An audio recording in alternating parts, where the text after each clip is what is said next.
This just in, the world's oldest pyramid was built during the last ice age. And I'm not even talking about Egypt. I'm saying our ancestors might have spewed a 27,000-year-old pyramid in West Java. Gunung Padang is not exactly shouting pyramid. It's more of a mound with huge scattered stones tossed all over it. But local people seem to revere it, and they have for centuries. It wasn't until recently that the Indonesian authorities decided to excavate a bit deeper to see what all the fuss was about.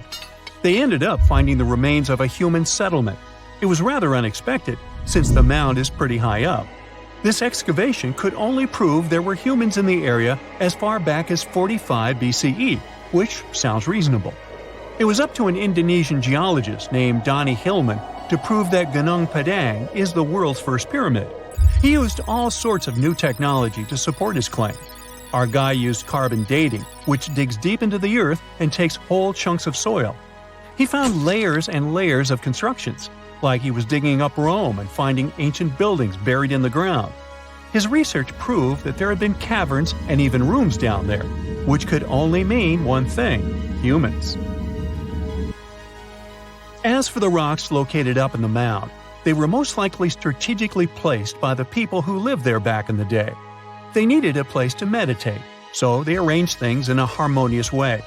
Their smooth surfaces wouldn't be the result of years of erosion, but the works of great sculptures, the Michelangelos of their day, let's say.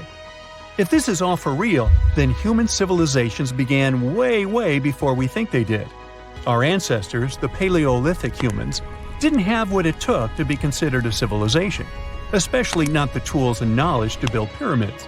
They needed a lot of masonry skills, which weren't all that available during the last ice age. His peers don't share this view, though. They could believe Hillman's theory if he had found evidence such as charcoal and bone fragments, but he didn't. Flint Dibble, another archaeologist, says that without concrete evidence of human activity, there's no proof of an actual pyramid. In this case, all the data proves is that the soil in the mound dates back to 27,000 years ago. He thinks the rocks on top of the mound just slipped down the hill, like rocks normally do. Only a complex society would have managed to build a stepped pyramid like they claim it was. But according to Bill Farley, an American archaeologist, there's just no reason to believe there were any settlements in Indonesia during the last ice age. Now, just so you know, the oldest known ancient society with this kind of knowledge is probably 11,000 years old and used to occupy the region of modern-day Turkey. Take a look, Turkey's Göbekli Tepe. It's also not a pyramid, but it's the oldest monolithic construction made by humans. Back in the Neolithic period, a lot of people settled there, and there are proofs for it. For example, the walls there are covered in ancient drawings of clothing and wild animals. Until recently, the title of the world's oldest pyramid went to a three-sided construction known as the Djoser Pyramid in Egypt. Djoser is located just a few miles south of the Giza complex in a town called Saqqara. It made its way to popular culture more than once.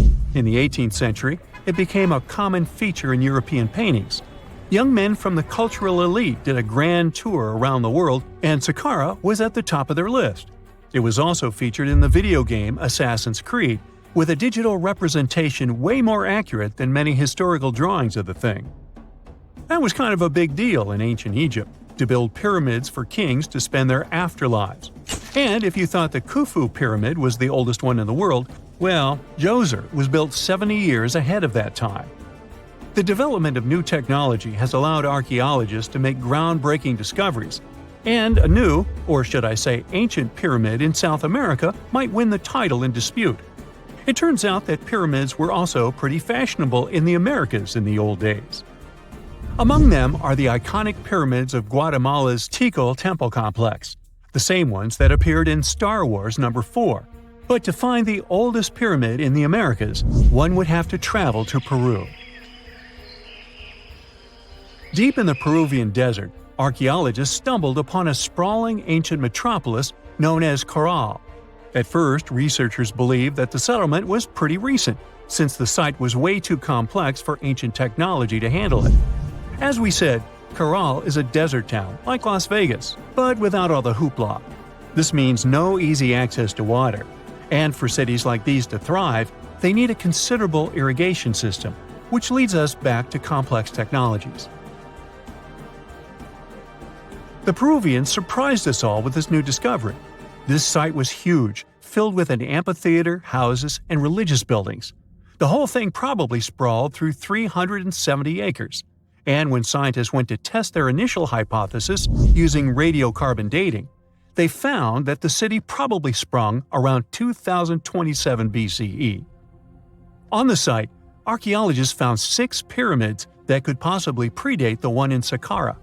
As far as they know, both civilizations coexisted in the same time period, in opposite parts of the world. But since researchers can't pinpoint the exact age of Corral's pyramids, it's pretty hard to guess which civilization completed their pyramid first. If only we had a crystal ball. Now, it just so happens that the shape of a pyramid is something that nature is able to produce all on its own, leaving us modern-day humans a bit confused. A classic example is the Japanese side of Yaonagani, which also goes by the name of Japan's Atlantis. The entire monument is about the size of 5 football fields and the height of a 5-story building. Explorers and scientists believe that Yaonagani dates back to 10,000 years ago.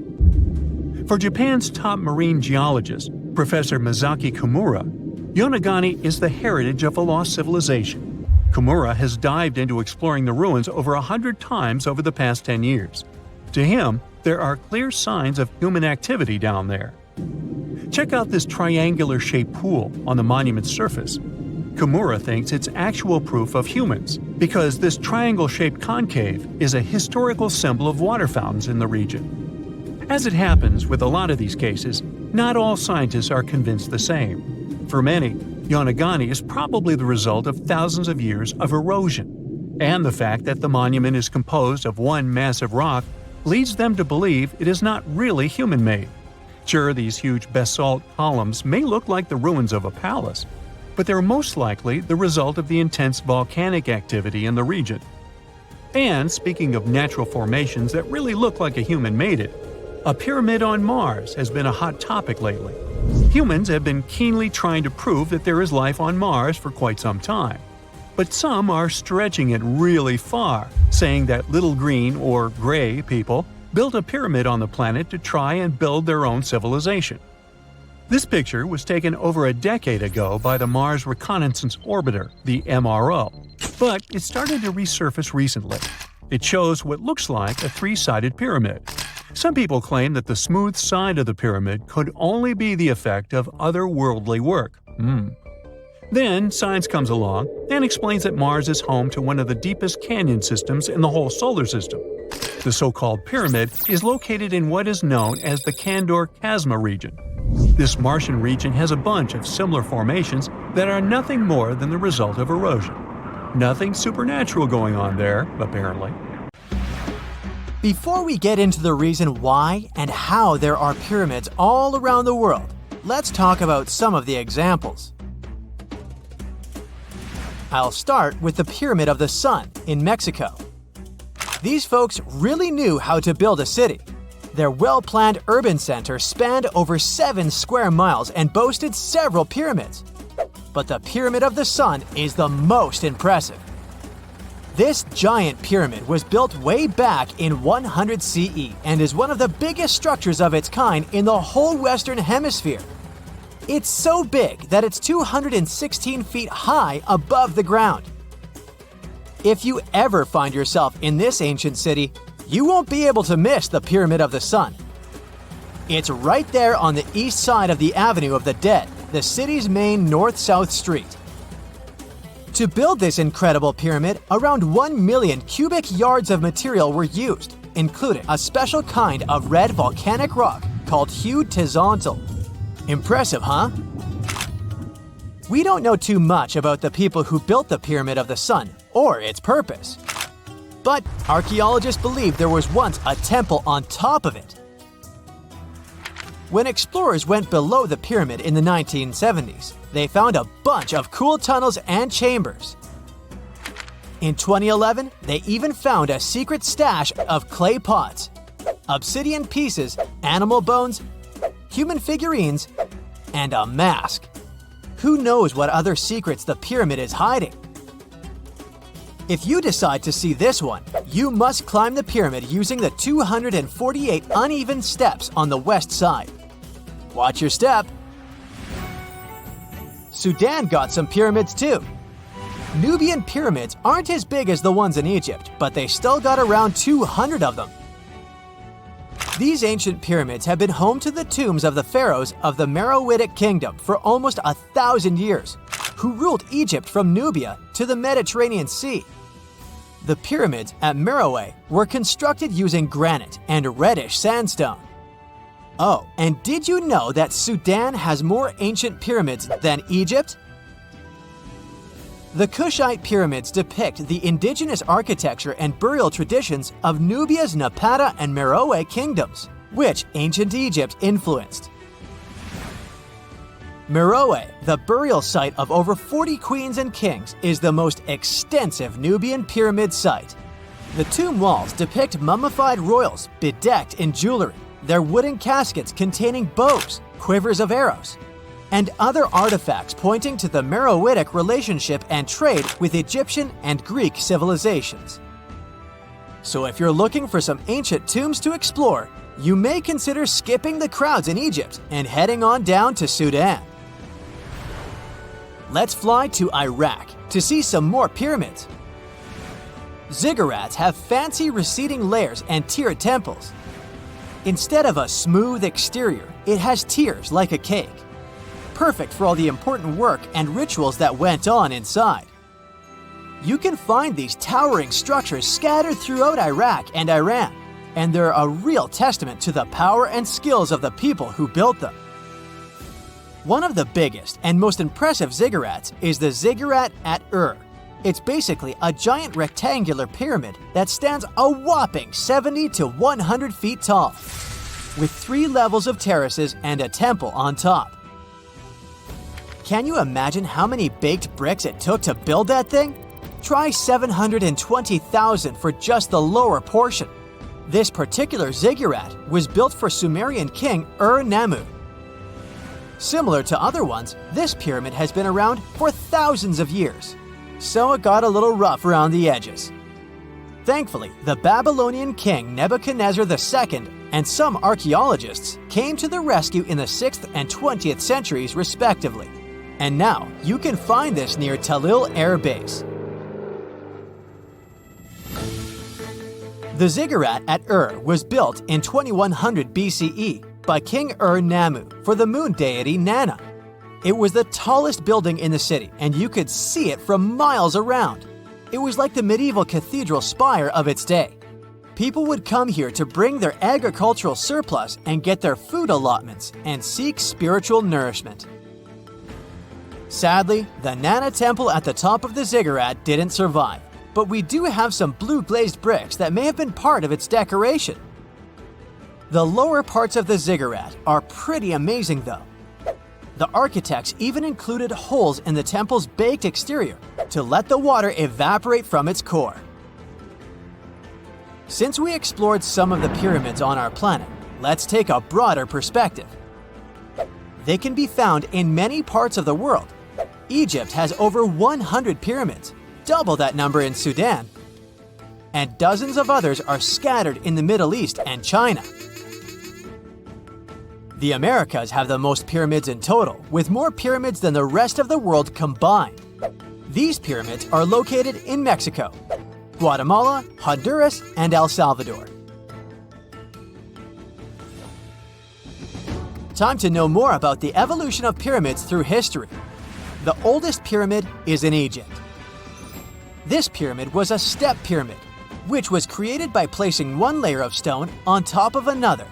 The pharaoh Sneferu is credited with creating the pyramid shape we recognize today. During his 45-year reign, he built 3 pyramids.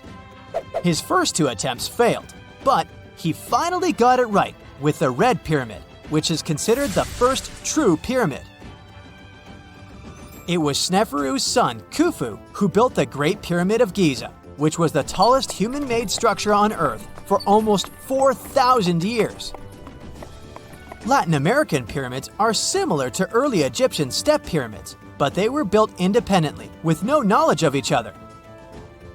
The pyramids in Sudan were built around 700 BCE and are tall but much narrower than those in Egypt. How in the world did all these civilizations build these things without even texting each other? After all, the Aztecs, Mayans, and ancient Egyptians were about as different as possible. But despite their cultural differences, they all seem to agree on one thing: pyramids were pretty cool. Step pyramids are all around the world because they were the most feasible and stable way to build large and tall structures without access to lighter building materials like wood and metal. The triangular form with a square base is the best way to build a sturdy structure, and having a cube structure would require more material for less height. Now, when it comes to pyramid design, the Egyptian pyramids were like giant triangles with a square base, smooth sides, and a pointy top. On the other hand, the Aztecs and Mayans went for a tiered cake look, with steps leading up to a flat platform on top. So, while all these pyramids share the same basic shape, they have their own unique flair. Each group built its pyramids using different materials, techniques, and slope angles. So while they may have been inspired by each other's work occasionally, they were just doing their own thing. Egyptian pyramids had smooth, angled sides that were designed to help the pharaoh's soul ascend to heaven. The Pyramid of the Sun was built over a series of caves that served as a passageway for the deities. The Maya built the temple of Kukulkan in Chichen Itza to honor the deity Kukulkan, usually represented by a serpent. Nicknamed El Castillo, it has 91 steps on each side, plus a platform. That's 365 steps, one for each day of the Mayan calendar. Tell me, Brightsiders, how were pyramids built? To begin with, humans made them, not a foreign race from space that landed on Earth. You see, one thing that all pyramids have in common is that they were built without advanced tools or even the wheel. It took a lot of people to build them, including skilled laborers and architects. For example, it's estimated that 20,000 people built the Great Pyramid of Giza, and it's believed that most of them were skilled laborers. Building pyramids was a massive undertaking that required years of planning and effort. The Great Pyramid at Cholula, Mexico, took 600 years to complete. The story goes that two Mayan twin boys loved to play ball. Sure, they were really good at it, but they also made a lot of noise when playing. The lords of the underworld soon became bothered by the sound and summoned the two boys to the underworld, a place the Mayans called Xibalba. As soon as the boys reached their gloomy destination, the lords of the underworld began putting them through a series of tests. Soon enough, the inexperienced twin boys failed the tests and lost their lives. But this was not in vain. This sad event resulted in the appearance of a beautiful fruit tree. Soon enough, a young woman saw a beautiful fruit on this tree and reached up to pick it. Legend has it that soon after that, she gave birth to another set of twin boys named Hunahpu and Xibalbaqui. Just like their ancestors, these twins were great ball players, but they were equally as loud, and the lords of the underworld became annoyed again. They decided to ask this pair of twins to come to play a game in the underworld, hoping to get rid of them too. When the twins arrived, the lord sent them through a number of frightening places. The first one was the House of Gloom, which was very dark. They then passed through the House of Knives, where they had to avoid getting injured. The twins then built a fire in the House of Cold, so that they didn't freeze, and ran through the House of Jaguars, where they tricked the animals into not eating them. Finally, they entered the House of Bats, where they seemed to have lost their luck. One of the bats managed to run off with Hunahpu's head. The lords then challenged the twins to play ball with them, but the boys were clearly at a disadvantage. Xibalbaqui placed a turtle on Hunahpu's shoulders to make up for his lost head, and they began playing. As the lords became distracted by an animal near the court, Xibalbaqui stole his brother's head and placed it back in its place. Much to the annoyance of the lords, the twins were now able to tie the game. Hunahpu and Xibalunqui continued to perform a series of tricks for the lords of the underworld. One of them involved Xibalunqui injuring Hunahpu and then bringing him back to life. The lords were so impressed by the twins' performance that they asked them to do the same trick on them. Of course, the twins agreed, but after performing their trick on some of the lords, they refused to revive them. Seeing what had happened, the lords of the underworld admitted defeat and begged for their lives, promising not to intervene in the lives of people ever again. Hunahpu and Xibalunqui were happy to have avenged their ancestors and gained the respect of the lords. Legend has it that the lords of heaven were so impressed by the twins that they took them to live in the sky by turning them into the moon and the sun. The Maya civilization was one of the most dominant indigenous societies in history, and their folklore and traditions are still discovered and studied today. They used to live in a territory called Mesoamerica. It was made up of modern-day Mexico and parts of Central America like Guatemala, Belize, Honduras, Yucatan Peninsula, and El Salvador.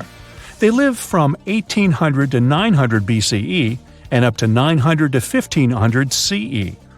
Apart from their impressive legends, the Maya were very skilled inventors. They're known for their calendars, writing systems, farming methods, and sports. Their writing, for example, was found preserved on buildings and stone monuments, as well as in rare books and pottery. It's a system made out of more than 800 hieroglyphics in various combinations. Each of those signs was said to represent a syllable. Their writing system was deciphered by accident by Tatiana Proskorakov, an American woman who initially studied to be an architect. Since she didn't find a job in her field, she eventually became a Mayanist in her own right, despite not being academically trained. She was the first to notice that the Mayan upended frog glyph meant birth, and that their toothache glyph meant the date when the king ascended to the throne. It made it easier for scientists to pinpoint birthdays, as well as the names of the rulers of a specific Mayan dynasty. They also invented the concept of zero, which is seen as one of the greatest innovations in mathematics, physics, and human history altogether. Sure, even back then, people understood the idea of having nothing, but the concept of zero as a number is a relatively new invention. A fun fact about Mayans is that they really liked hats. The bigger your hat was, the more important you looked. Not only was it a sort of fashion statement, but it also made them look taller, which was a big deal for their aesthetic. The Mayans also came up with one of the most intricate and complex calendars in human history. It was the first to use zero as a placeholder. Their calendar ended on December 21st, 2012, which led some people to believe that it translated to the end of the world. Obviously, that was not the case. It just so happened that the date coincided with the end of a Mayan cycle of years. But you know, as advanced in science and astronomy as they were, they did make some mistakes. One of them was their belief that the world was flat. Their theory was that the four corners of the world were watched by the brother lords, who kept the sky from falling over their lands. Hats off for their menus, though, as they were well-known chocolate eaters. They turned eating chocolate into a form of art. The drink they made wasn't really like the hot chocolate we enjoy today, though. The recipe included mixing cacao with water, honey, chili pepper, cornmeal, and other ingredients to make a foamy, spicy drink. The ritual of drinking cacao was a crucial part of their celebrations. We're not done discovering all the amazing parts of their architecture and civilization. It was only a few years ago that a Maya pyramid was found at Tonina, in the Mexican state of Chiapas. It was estimated to be more than 1,000 years old. The reason why it escaped archaeologists for so long was that it lay hidden under what was believed to be a natural hill. The ruins of two Mayan cities have been recently discovered in the Mexican state of Campeche. Why didn't we find them until now? Well, they were concealed by really thick vegetation, which made it difficult for archaeologists to reach them. The Mayans didn't just disappear. Their descendants are still around today, many of them choosing to live in their ancestral homelands. You can find them in Guatemala, for example, where the Maya people make up the majority of the population. Overall, the Maya ethnic group contains people that speak different Mayan languages, such as Yucatec, Quiche, Quechua, or Mopan. They had no idea what a spa day was, but the Mayans really enjoyed a nice sweat once in a while. Sweat lodges were discovered around ancient Mayan sites. They were built out of stone or adobe. These rooms were an essential part of their cleansing and healthcare rituals. One of the earliest sweat lodges was found in Quello in northern Belize and appeared to date back 3,000 years. One of the most important parts of the Mayan culture was a ball game which they named Pix. It had both political and spiritual significance. We can see ball courts at important parts of Mayan archaeological sites. The main goal of the game was to pass a rubber ball through a very high stone hoop without using your hands. Basically, it was a combination of soccer and basketball. However, it could have serious consequences. The loser could, at times, even lose his own life. Ooh, high stakes indeed.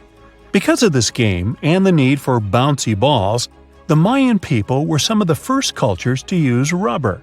They made it using natural latex. There were different kinds of rubber depending on what natural substances the latex was mixed with. And that, my friend, is the way the ball bounces. Sorry, but you know me, I just couldn't resist.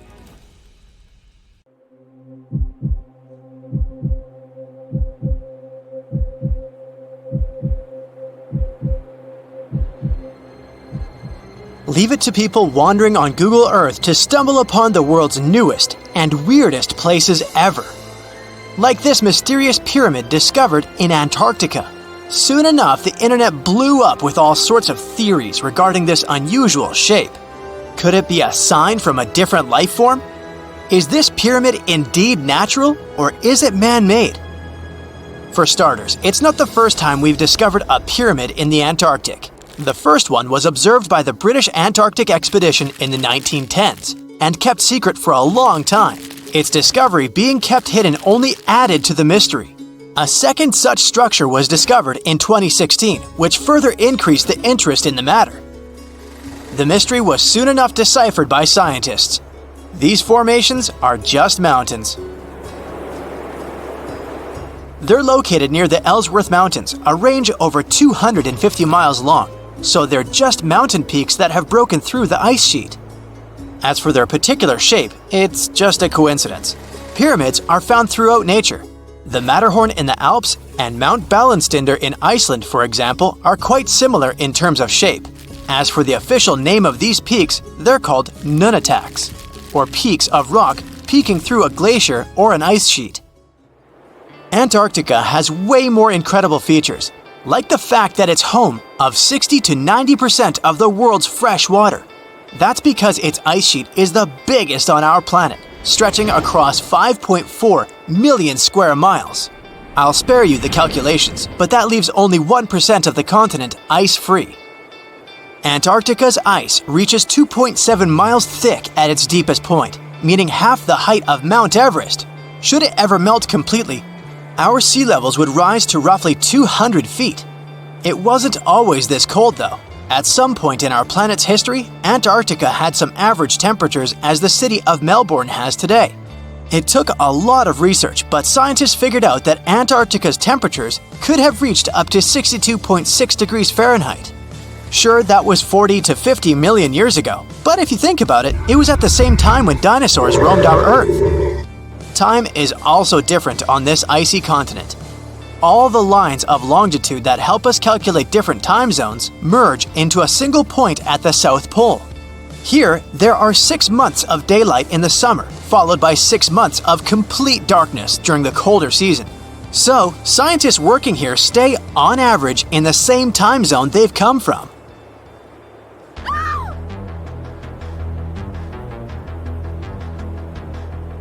The Blood Falls aren't a chapter of a thriller movie. They are merely a series of waterfalls located in one of the driest regions of Antarctica.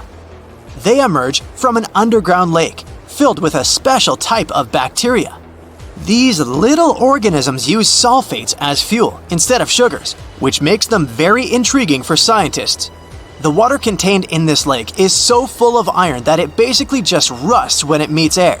So, the reddish color of the waterfall also gives it its trademark name. The megalodon was the largest predator ever known in our planet's history. In terms of its location, the megalodon lived practically in all waters on our globe, except near the poles. The reason why there are no megalodon teeth found in Antarctica is probably because the gigantic creature was adapted to only warm tropical and subtropical waters. If you plan to visit Antarctica by boat someday, just know you might not get there on a non-metallic boat. The hull of your transportation device must be made of either steel or aluminum to withstand the harsh weather conditions here. Antarctica isn't home to a lot of bugs. In fact, there is only one true species of insect that calls this place home. It's a wingless midge called Belgica antarctica. This fly is so tiny that it only reaches 0.08 to 0.23 inches long, but it's still the Antarctic's largest terrestrial animal. A lot of Antarctic fish also come with an antifreeze substance in their blood. They don't necessarily need it for protection against the cold temperature, but mostly against touching ice. These antifreezes are made up of large glycoprotein molecules. They surround any small ice crystals that may form, making sure they don't spread through the animal's tissues, which could cause a lot of damage. They also create a sort of small pillow blocking the sharp ice crystals, so they're less likely to cause any pain. It also doesn't rain a lot here on this icy continent, but one amazing meteorological quirk of Antarctica is that it's full of diamond dust.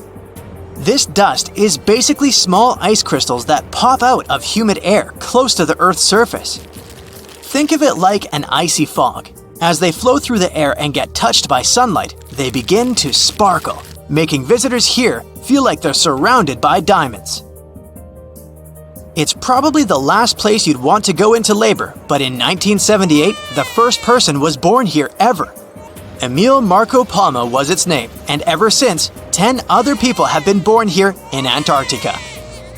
There's a lake on this icy continent that is so full of salt, it makes it impossible for it to freeze over, even if temperatures can go as low as 5 degrees Fahrenheit. That's because pure water freezes at 32 degrees Fahrenheit. Water that has salt in it, or any other substance for that matter, will freeze, but at a way lower temperature. That lower temperature is adjustable depending on the substance itself and the amount that has been placed into the water. Antarctica was the last official continent to be discovered. It remained completely unseen until the 1820s. But it took another 20 years to confirm it was actually a continent and not just a group of icy islands. Just because it's really cold here doesn't mean you can't go on a date here. One December night, an American scientist that was posted in Antarctica logged into a dating app simply out of curiosity.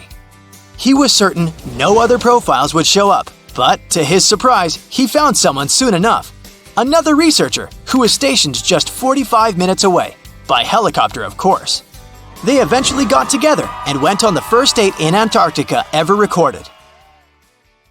Apart from ice, this continent has something else way more abundantly than any other piece of land on Earth: meteorites. If we look at the research done by scientists, meteorites have equal chances of reaching any place on our planet. However, once they go through our atmosphere, the situation is a bit more complex. That's because different climates on our planet, like the humid ones found near the jungle, have a lot of moisture and oxygen, which will corrode most meteorites. The climate in Antarctica is really dry, so the possibility of meteorites corroding is little to none. More so, it's way easier to spot these rocks on the icy white surface of this area than in any other place on Earth. If you're not scared of the cold, you'll surely freak out when you hear about the winds here. That's because Antarctica is for the most part the windiest place on Earth. Wind speeds have been reported here to reach even 200 miles per hour. The year is 2160. The place, the Pacific Ocean off the coast of Japan. The ocean seems calm, at least the surface does. The ocean floor is cracking right now.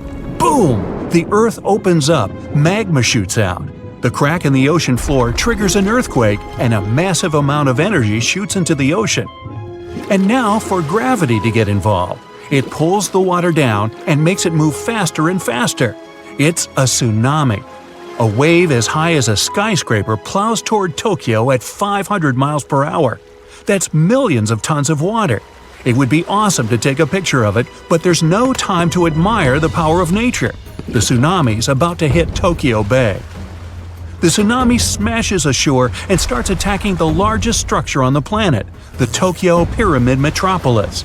It's 6,600 feet tall. That's 5 times the height of the Empire State Building. Imagine if the entire population of Denver, Colorado lived and worked in one building. The Tokyo Pyramid Metropolis, TPM, can handle 750,000 people at a time. Incredibly, the structure withstands the impact, and most of the tsunami's energy seems to have just disappeared. This time, engineering stands up to nature. TPM was built by the Shimizu Corporation, which was founded in 1804. The pyramid is the most stable structure around. If you don't believe me, go to Egypt and see the Great Pyramid of Giza. It's lasted 4,500 years and it's still going strong. The TPM is built on water and consists of 204 individual pyramids. They look like bunches of grapes stacked on top of each other, 8 tiers in all. Only in this case, each grape is the size of a Vegas casino. The TPM's actually hollow. That's how it defends itself against typhoons and tsunamis. It doesn't meet the wind and waves head-on, but lets all that energy just pass right through it. Robots and autonomous control systems run this place. It runs on solar, wind, and wave energy. The pyramids are connected by passages, all in all about 85 miles worth. They connect everything and are maintained by AI that always finds you the fastest way to get from Pyramid A to Pyramid B. The TPA's obviously the city of the future, but human tech isn't quite ready for it just yet. Originally, engineers decided to install the pyramid on 36 columns, all dug into the ocean bed. If you build a pyramid that size out of steel and concrete, you'd be looking at 50 million tons of load press in on itself. The TPM would have collapsed under its own weight and imploded into the ocean. They needed something 1,000 times lighter than concrete and stronger than steel. So, what's this futuristic material? Look at this old guy. It's the first car on the planet with an internal combustion engine. It hit the road in 1885. And this is the first artificial satellite that humans launched into space. It only took an evolutionary blip to go from the first horseless carriage to our first flight into space. That TPM's not looking so ridiculous. Hey, we can do anything. The solution is carbon, and it's everywhere. It's the rod in your pencil, and the diamond in your crown or ring or industrial drill. But we don't just need ordinary carbon, we need graphene. It's a type of carbon we can make nanotubes out of.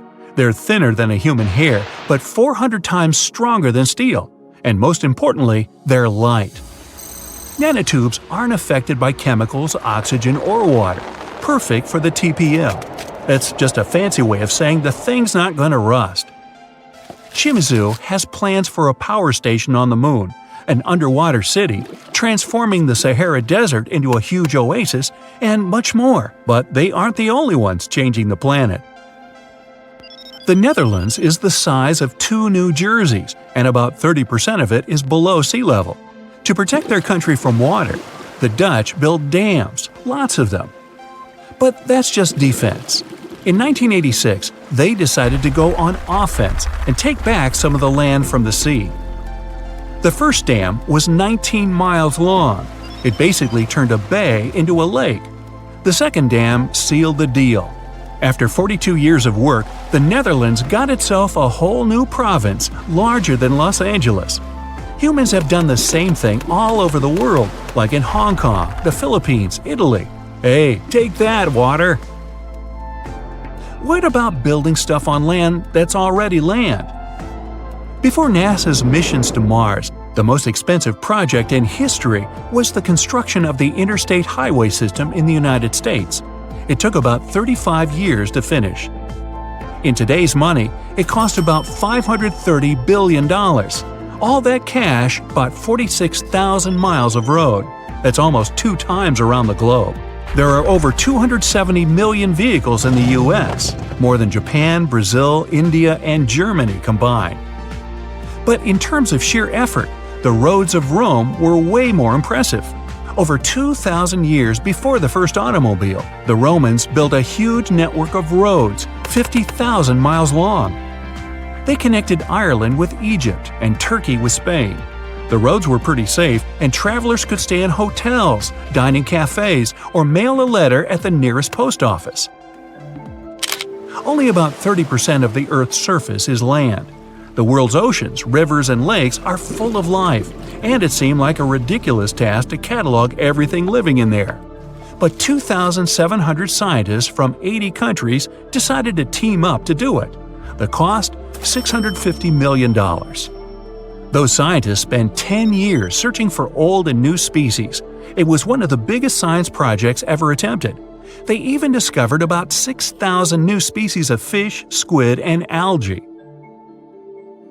The Great Wall of China is huge. 13,000 miles of walls, natural barriers, and trenches. That's about 2 times the distance from Alaska to Australia. They built it over a period of 2,000 years, with no trucks, bulldozers, electricity. Just raw people power. Modern China's not exactly dropping the ball. In 2 years, China used more concrete for construction than the US ever did. I mean ever. Roads, cities, airports, everything there is huge. The Three Gorges Dam is definitely the new Great Wall of China. Over 7,600 feet long and 600 feet high. You're looking at 3 times more concrete and steel than the Hoover Dam. It's the largest concrete structure in the world and cost about $37 billion. More than 1 million people had to pack up and move to make way for it.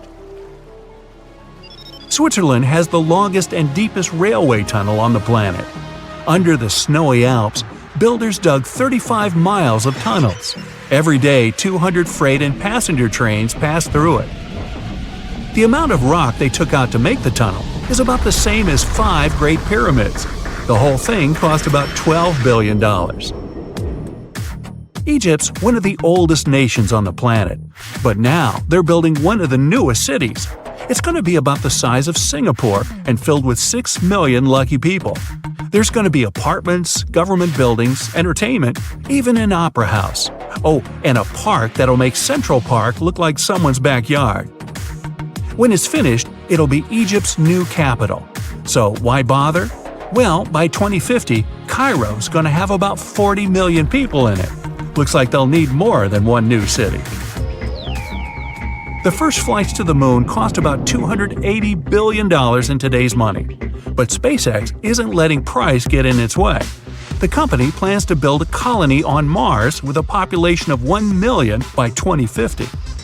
They claim that once the program starts, you'll be able to buy a ticket to Mars for as little as $100,000.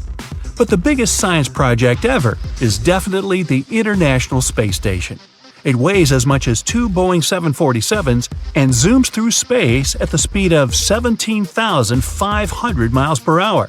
That pencils out to be 5 miles per second. The station orbits the Earth 16 times per day, and it doesn't come cheap. Luckily, a whole bunch of countries share the bill, but it's definitely the most expensive room service anywhere in the galaxy. It costs $10,000 to deliver a bottle of water from Earth to the space station. Hey, at that price, I think it's important to ask, sparkling or still? You know, a lot happened in the first millennium CE. Sure, we're talking about 1,000 years worth of human history. If you'll remember from school, you'll know it was the time of the rise and fall of the Roman Empire. It was when humans saw the transition to the intense times of the Middle Ages. And some say it was the apex period of the Mayan civilization, all the way in Mesoamerica. But thanks to top-notch technological advancements, we can look at history a lot differently today. You see, archaeologists have found actual proof that the Mayan civilization may have started way before we think it did, and that since the beginning, their civilization was far from simple. To find out more about this, you'll have to tread deep into the Guatemalan rainforests. Are you down for the ride? Rainforests are dense and difficult to access. If you were an archaeologist, I'm betting you'd find them quite threatening as well. That's actually one of the reasons why we've been kept in the dark for so long when it comes to the truth about the Mayans. But take a look at this. You'd expect to see ruins like this in places like Portugal, England, or the United States. I'm talking about 130-foot wide roads, painted white to help travelers journey through the nighttime. For scale, these roads were about half the size of an American football field. Huge, huh? Scientists recently unearthed a 110-mile network of roads such as these, and they think this dates back to before the first registered Mayan ruins we've known so far. These roadways, which sometimes ran over swampy ground and were even elevated at times, are being called the world's first superhighways. Even if there is no registry of animal-powered vehicles, it's believed that the Maya used them to travel around a network of possibly 964 settlements. They were built like a huge spider web, and from what archaeologists have gathered, they worked as an implied system of economic and social interactions. This completely debunks the traditional idea that the Mayan pre-classic period, which dates back to 1000 to 350 BCE, was made of small tribal settlements. Imagine the manpower and engineering ability you need to muster to build something close to these white highways. Scientists believe that these causeways were built pretty much the same way as the Mayans built their pyramids. Oh, and if you're wondering about these gigantic pieces of architecture, don't worry, we'll talk about them in a bit. Now, so far, scientists believe that the roads were built with a mixture of mud and quarry stone. Oh, and using several layers of limestone, of course. Researchers were only able to find all of this out because of a new technology called LiDAR imaging. Do you know how we've used sonar technology to map out the ocean bed? Well, this is very similar to that. But instead of using sounds, we use laser systems. This mapping system allows researchers to see through and beyond the thick canopies of forests. It's like we have X-ray vision. This is definitely a game changer. But lost Mayan cities began to be unearthed in the mid-20th century, and since then, ruins from cities such as Tikal, Palenque, and Uxmal have been rediscovered. But let's take a few steps back for a moment to get some context. The Mayans were one of the biggest pre-Columbian civilizations living in the Americas. Until now, experts believe that, at its apex, the Mayan civilization consisted of over 40 cities with a population of millions of people. That's a lot of folks. Their civilization spanned Mexico's Yucatan Peninsula, Guatemala, and Belize, and they survived mainly on agriculture. The thing is, the Yucatan Peninsula was an extremely difficult place to grow crops. So the Maya had to develop a complex irrigation system in most of their cities. They built a series of ceremonial buildings, pyramids, plazas, and even courts for playing ball. The Mayans might have been keen pyramid builders, but they also developed an advanced astronomical system. With whatever ancient technology they had, they were able to predict the exact location of planets, such as Venus and Mars, as well as the exact dates of eclipses. Now, let's take a look at some of their sites. This is Tikal. Located at the heart of the Guatemalan jungle, Tikal is believed to have been the capital of the ancient Mayan Empire. At its height, it was comparable in importance to such cities as London or New York in today's world. It is composed of a series of complex monuments. In total, the site has 12,000 buildings. The North Acropolis is Tikal's most ancient complex of monuments. Built solely by human hands around 350 BCE, it served as the resting place of kings and chiefs. Its monuments are up to 200 feet high. Back in the day, the step pyramid temples were painted a beautiful red. Mayans loved that color. Today, of course, you'll only see the limestone. We've said that the Mayans spread out through different countries, so it shouldn't come as a surprise that Chichen Itza is a 10-hour drive from Tikal today. There's no feud between the two, they were just different city centers, like New York and LA. It's got one of the best preserved pyramids on Earth to date. Located in Mexico's Yucatan state, this Mayan city is well over 1,500 years old. At its peak, it was home to 35,000 people. The site covers 4 square miles of land. The highlight is El Castilla, a tremendous step-like temple standing 80 feet above ground. Its most peculiar feature is that it has 91 steps up each of its 4 sides, including the upper platform, which makes for 365 steps, the same number of days as the solar year. Makes you go, Behold, the lost city of Palenque. Another important Maya city is believed to have hosted over 6,000 people at its peak. Archaeologists have made some unusual discoveries on this site. The most eccentric of them all makes us think of Indiana Jones and the Tomb Raider. One of the buildings in Palenque is believed to be the final resting place of the Red Queen of Palenque. She was believed to be the grandmother of the last Mayan king. In her honor, a huge monument was built to keep her body after her passing. The discovery of the tomb itself was already thrilling. Archaeologists found an ancient monument when digging at the site back in 1994. The first they saw was a room with a hidden door. Once they opened the door, they discovered an 8-foot-long corridor.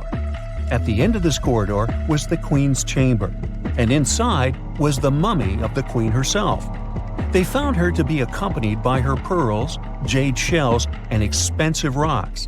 But as the team explored the remains, they saw something strange. The room was filled with a red-colored powder. Researchers knew that the color red was important to the Mayan people, but they didn't understand why the queen was buried with this unknown substance. They took a sample back with them for further analysis and discovered that the red powder was cinnabar, a very dangerous mineral. This powder, when inhaled, can cause severe health damage to a person. The team concluded that this could only be a trap for anyone trying to steal her riches. Talk about curses, huh? One thing that has always troubled researchers is the lack of evidence on the decline of this almighty empire. What could have been the cause of their demise? Was it a drought? Some disease? New research in 2017 did shed some light on this issue. Using data from a site called Ciabal, located southwest of Tikal, scientists analyzed radiocarbon data from ceramics and archaeological excavations to extract new information about the unexpected passing of this great civilization. The information shows that instead of a sudden collapse, the Mayans most likely fell in waves of social instability and political crises. These events are believed to have deteriorated Mayan city centers and began causing the dispersion of the Mayan population. So, what's your take on the end of this story? Imagine working 7 days a week on a large-scale construction site. You, along with thousands of others, carry millions of stone blocks and put them on top of each other according to a complex system. You work without modern construction equipment. You have no air conditioning or constant access to water. It's so hot outside that you can fry eggs on the road. You've been building the pyramid for decades, and now, when it's finally done, you enjoy the result of the colossal work of thousands of people. You're looking at a giant cultural monument of global value that will freeze in time and amaze people for tens of thousands of years. A few thousand years have passed. People in the 21st century see the pyramids and are like, wow, I can't believe humans have built this. Yeah, the people who built the pyramids wouldn't have appreciated such a theory. But actually, there are reasons to believe that people built it using some fantastic technology. From the outside, it seems the Great Pyramids are just big triangles of stone. People just put some heavy blocks on top of each other, and that's it. In fact, the design seems too perfect to be true. The pyramid consists of more than 2 million blocks. They lay so close to each other and are so even that you couldn't squeeze even a thin sheet of paper between them. Scientists still can't figure out the exact technology for building the Egyptian pyramids. One of the biggest and most famous is the Great Pyramid of Giza. This huge construction, well known all over the world, has one big secret. There should be a capstone on top of the pyramid. It's a triangular-shaped stone block. a small pyramid on top of a huge one. It's also called a pyramidion. The builders of ancient Egypt made it out of granite and limestone and covered it with gold. No records or old drawings prove that there was a pyramidion at the top of the Great Pyramid of Giza. But there's another ancient Egyptian structure with such a triangle, the Red Pyramid. It was built before the Great One, and its capstone has survived to this day. Archaeologists have found and reconstructed it. But where could the capstone of the Great Pyramid be? It's a mystery that still has no answer. Some are sure that some thieves have stolen it from the top. Maybe they just climbed up and pushed the pyramidion down. It makes perfect sense. The capstone was probably the most valuable element of the pyramid. Many scientists and archaeologists still don't know its exact purpose. Some believe that this peak covered with gold glorified the pharaohs. The capstone reflected moonlight at night and illuminated the entire space around it. During the day, the capstone reflected sunlight with its shiny surface. You could have noticed it from afar. The top of the pyramid was a kind of guiding star for lost travelers. All other stone blocks of the pyramid consist of limestone. People polished them to make them look shiny. In the past, they were even glowing and reflected light. You could see glowing pyramids from space, although they looked like tiny lights.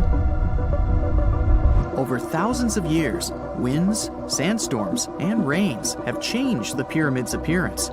If people had taken care of them all this time, they would have looked like something out of science fiction movies, or the pyramids from Las Vegas. But unfortunately, we will never see their original appearance. Some archaeologists and scientists believe that the capstone could absorb the sun's energy and distribute it evenly throughout the pyramid. No one knows precisely why the Egyptians needed this technology.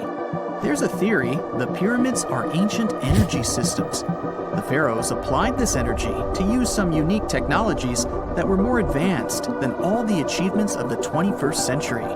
And the triangular shape of the pyramids was ideal for boosting this electromagnetic energy. In theory, solar radiation, or electromagnetic forces, accumulated at the top of the pyramid, filled the inner rooms, and then went down the walls to the base.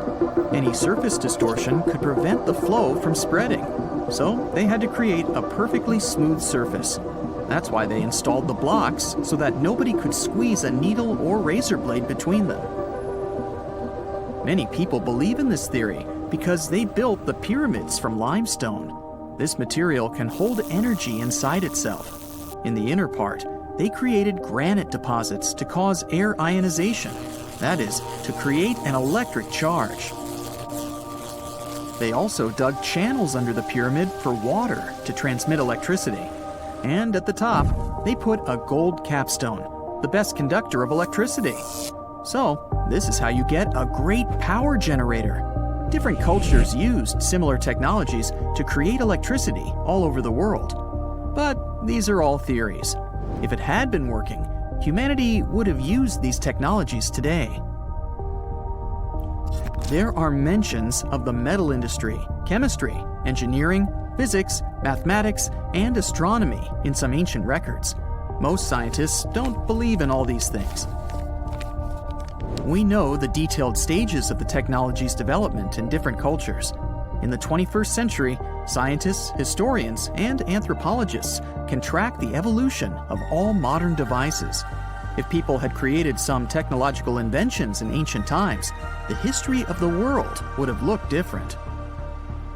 Perhaps all the achievements of antiquity could have been wiped off the face of the earth by global cataclysms, and it can happen to us.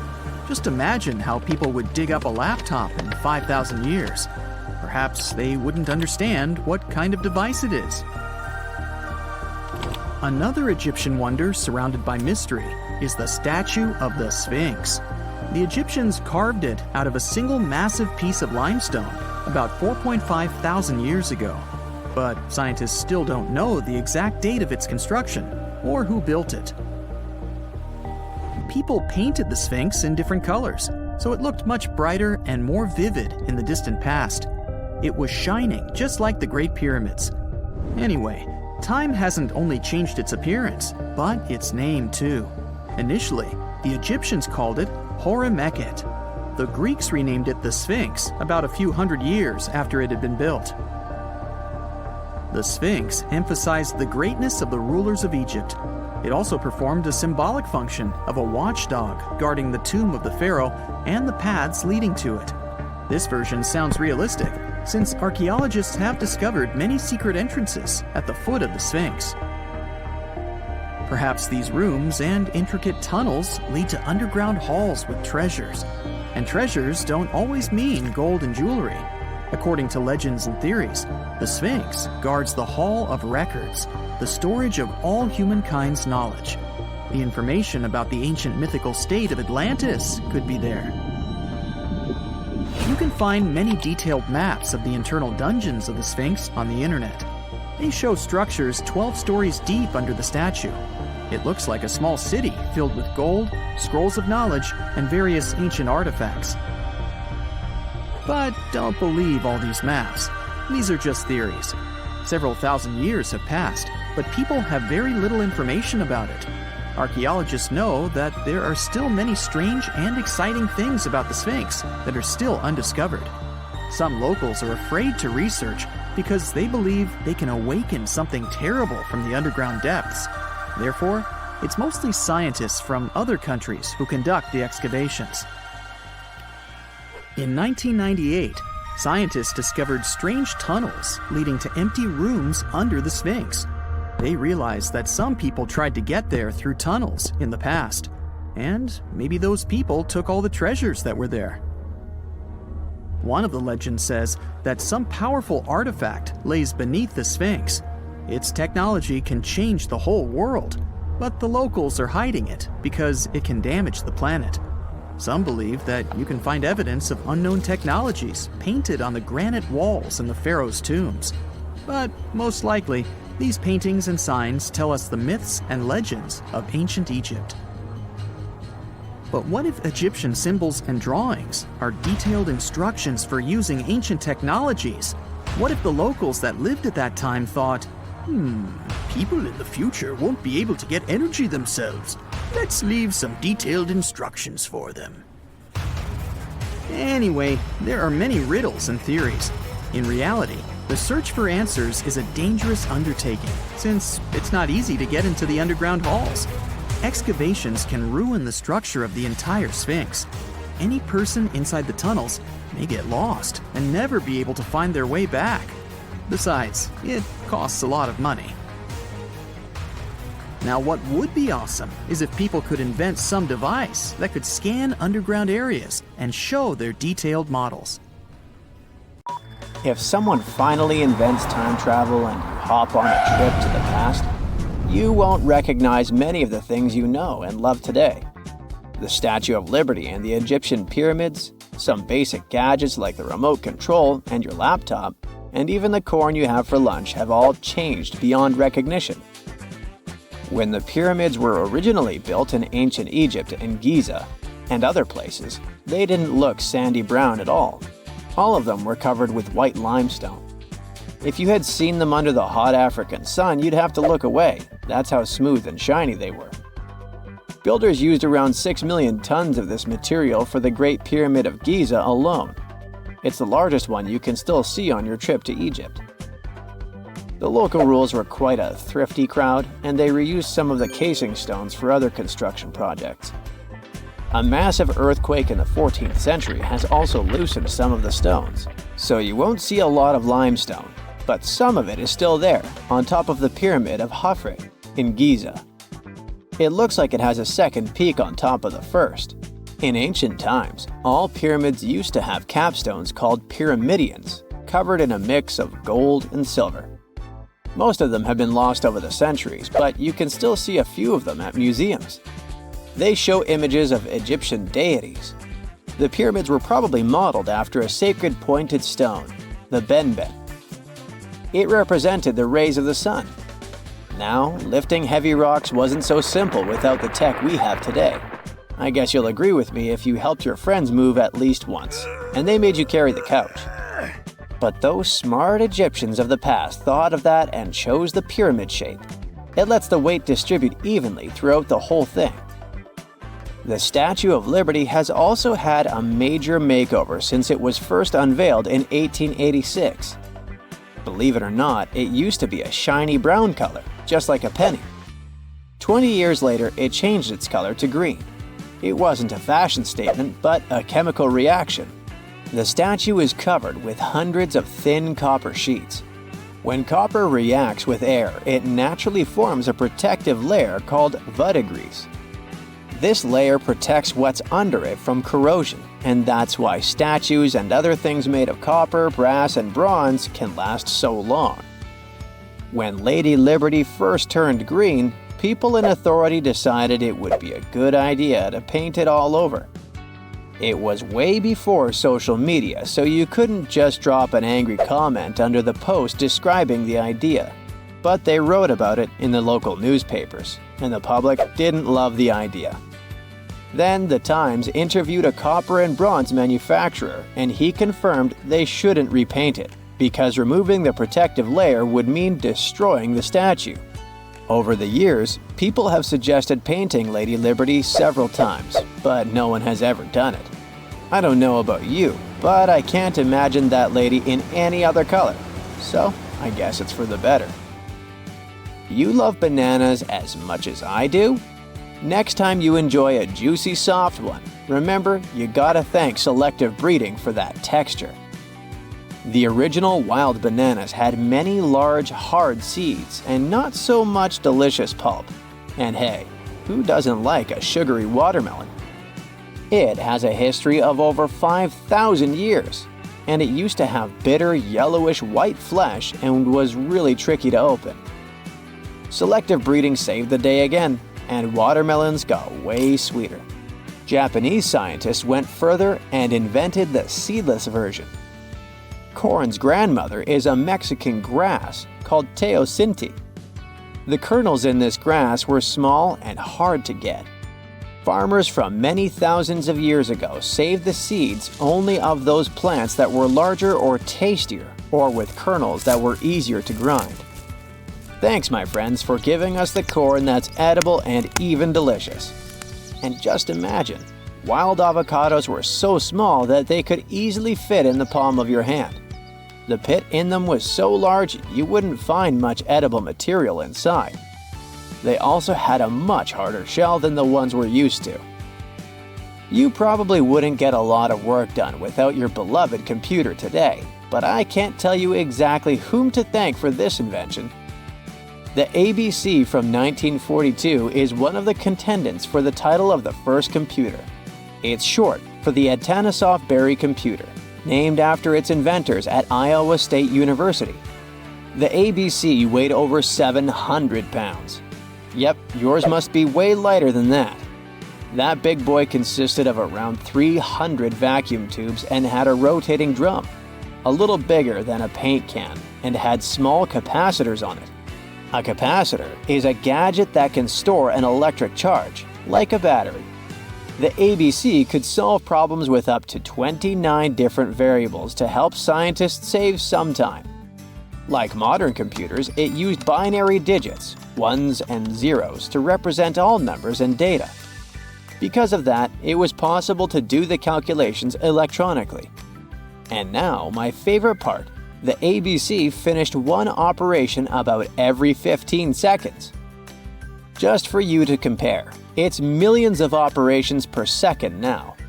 Unlike the tech we use today, the ABC did not have a changeable stored program, so the program could only do a single task at a time. An operator had to write down the intermediate answer and then dial that back into the computer. Sounds like another reason to be happy we live in the 21st century. That remote control you use for all sorts of appliances has gone a long way too. Nikola Tesla, who gave us alternating current, designed one of the first wireless remote controls back in 1898.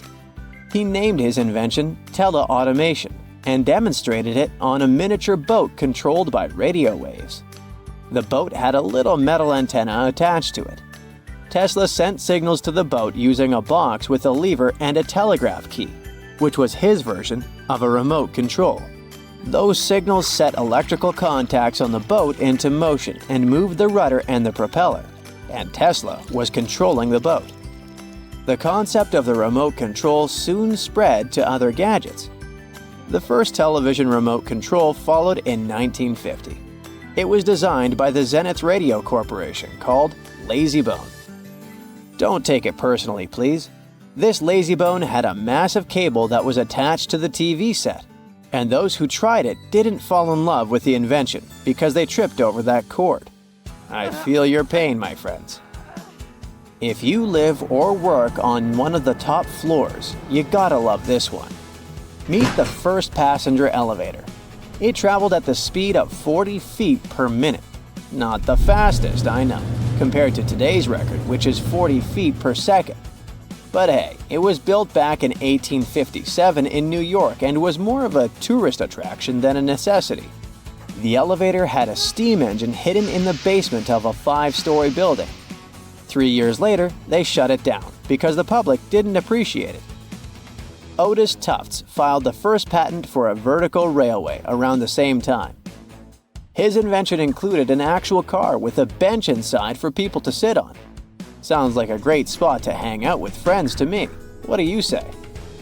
Then they started adding elevators to luxurious hotels around the world.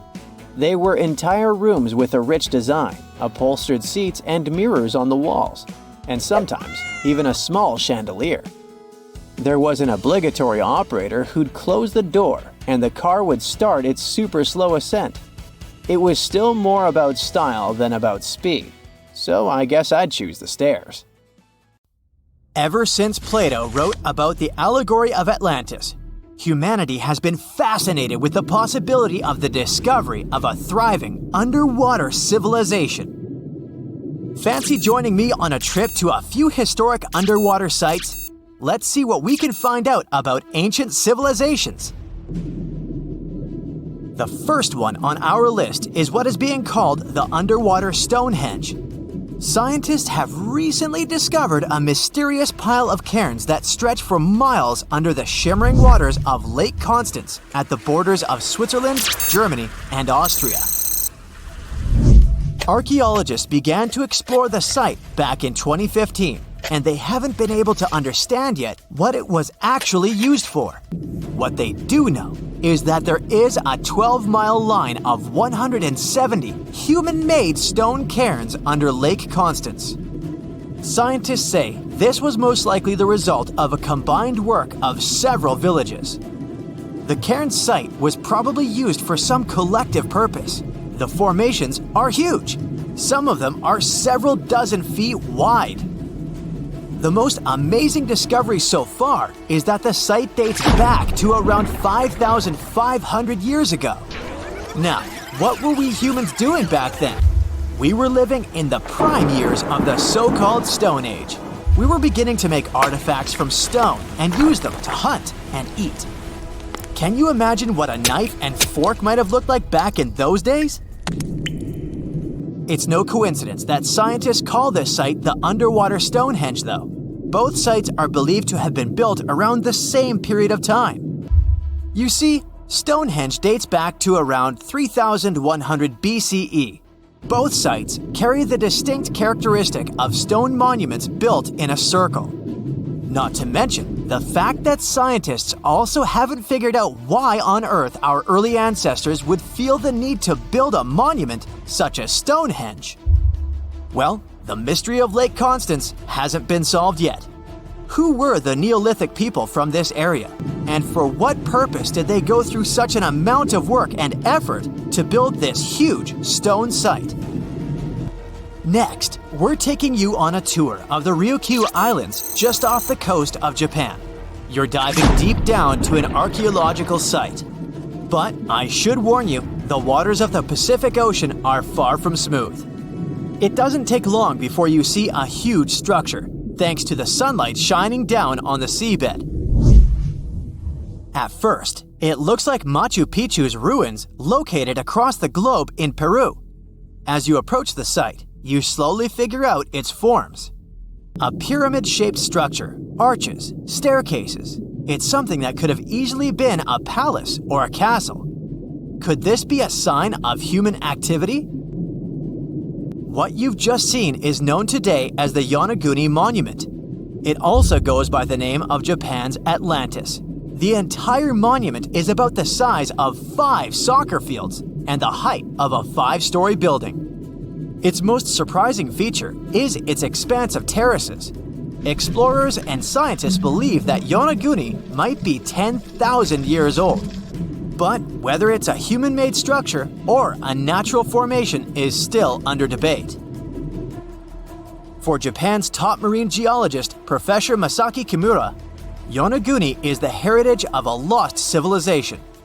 Kimura has dived to the bottom of the ocean to explore the ruins over 100 times over the past 10 years. According to him, there are clear signs of human activity down there. On the monument's surface, there is a triangle-shaped concave that is a historical symbol of water fountains in the region. There's also a giant turtle carved on the eastern side of the structure. And, according to Kimura, turtles have an important cultural meaning. Several pieces of stone tools have been recovered from the site. Their estimated age is around 10,000 years. However, not all scientists support this theory. For many, Yonaguni is the result of thousands of years of erosion. The fact that the monument is composed of one massive rock leads them to believe it's not human-made. The defined edges and flat surfaces resemble a natural formation in Northern Ireland, known as the Giant's Causeway. The basalt columns look like the ruins of a palace, but they're actually the result of volcanic activity in the region. Now, you're flying to the coast of Greece, 4 hours away from Athens. More specifically, you're in the Peloponnese Peninsula. You dust off an old snorkel and head for a free dive on a bright sunny day. Sometime into the dive, you start noticing patterns on a seabed. 13 feet below the surface, outlines of familiar objects start to appear, one by one. As you continue swimming, what looks like the outline of an entire city emerges in front of your eyes. Are you wondering how water could have taken the whole city? Rocks are perfectly aligned into what appears to be the foundation of a building. This is Pavlopetri, an ancient city you've probably heard about for the first time. It was discovered by Nicholas Fleming, a British oceanographer, when he was on vacation in Greece. He had heard rumors about Pavlopetri's existence and indeed found several artifacts on the seafloor. He went back to the area a year later with the team. They found a site filled with pots, storage vessels, and tools. A kernstone, for instance, is a tool used for grinding grains and turning them into flour.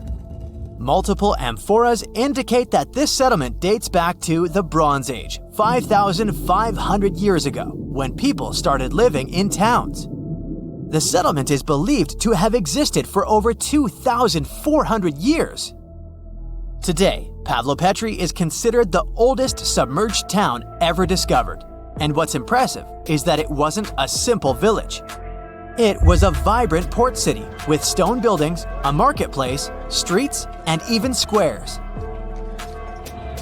The next stop on our voyage is one of today's most famous underwater cities that has been turned into an archaeological park. The city of Port Royal in Jamaica exists only below the surface, but in 1692 it was one of the wealthiest cities in the Western Hemisphere. Port Royal was the center of the British Empire at the time and an important trade city that attracted people from all over the region. It was also home to real-life pirates of the Caribbean. On the morning of June 7, 1692, the people of Port Royal met a different fate than they had probably expected. The city woke up shaking. People were thrown out of their beds by the power of a massive earthquake, ranking 7.5 on a Richter scale. One survivor said he had seen Earth opening up and swallowing the whole town. What he said could be true, as the city was mainly built on sand. The ground swallowed buildings, roads, you name it. Geysers erupted, and finally, waves as big as 10-story buildings hit the city. About 33 acres of the city disappeared under the water.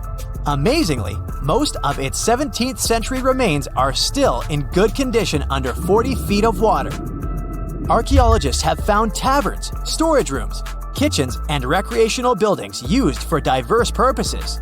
You can also see a grand lion statue, a submerged bridge, and many picturesque arches. Of course, I saved the best for last: India.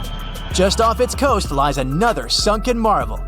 A site known as the Lost City of Cambay is located in the Gulf with a similar name. It remained undiscovered until 2001, when the National Institute of Ocean Technology made a routine water assessment. With the help of sonar technology, which sends a wave sound to the bottom of the sea, they found something far beneath the surface. Images showed well-defined geometric shapes spread along a 5-mile stretch. The remains date to more than 9,500 years ago, meaning this civilization was lost at around the end of the Ice Age. Debris recovered from the site included construction material, pottery, beads, sculptures, and even bones. Scientists argue whether these artifacts are indeed from the site, but if they truly are, then the lost city of Cambay might be the oldest civilization in the world. Everyone loves a good landmark. The Roman Colosseum, the ancient city of Machu Picchu, the Giza pyramids. But have you ever wondered how it once looked? Way back in the days when they were built? Or even in the time they were covered in ivy and forgotten by humanity? Buckle up, because we're heading on a time travel adventure to the world's greatest archaeological sites. Our voyage begins in South America, deep inside the Peruvian mountains. Behold, the city of Machu Picchu.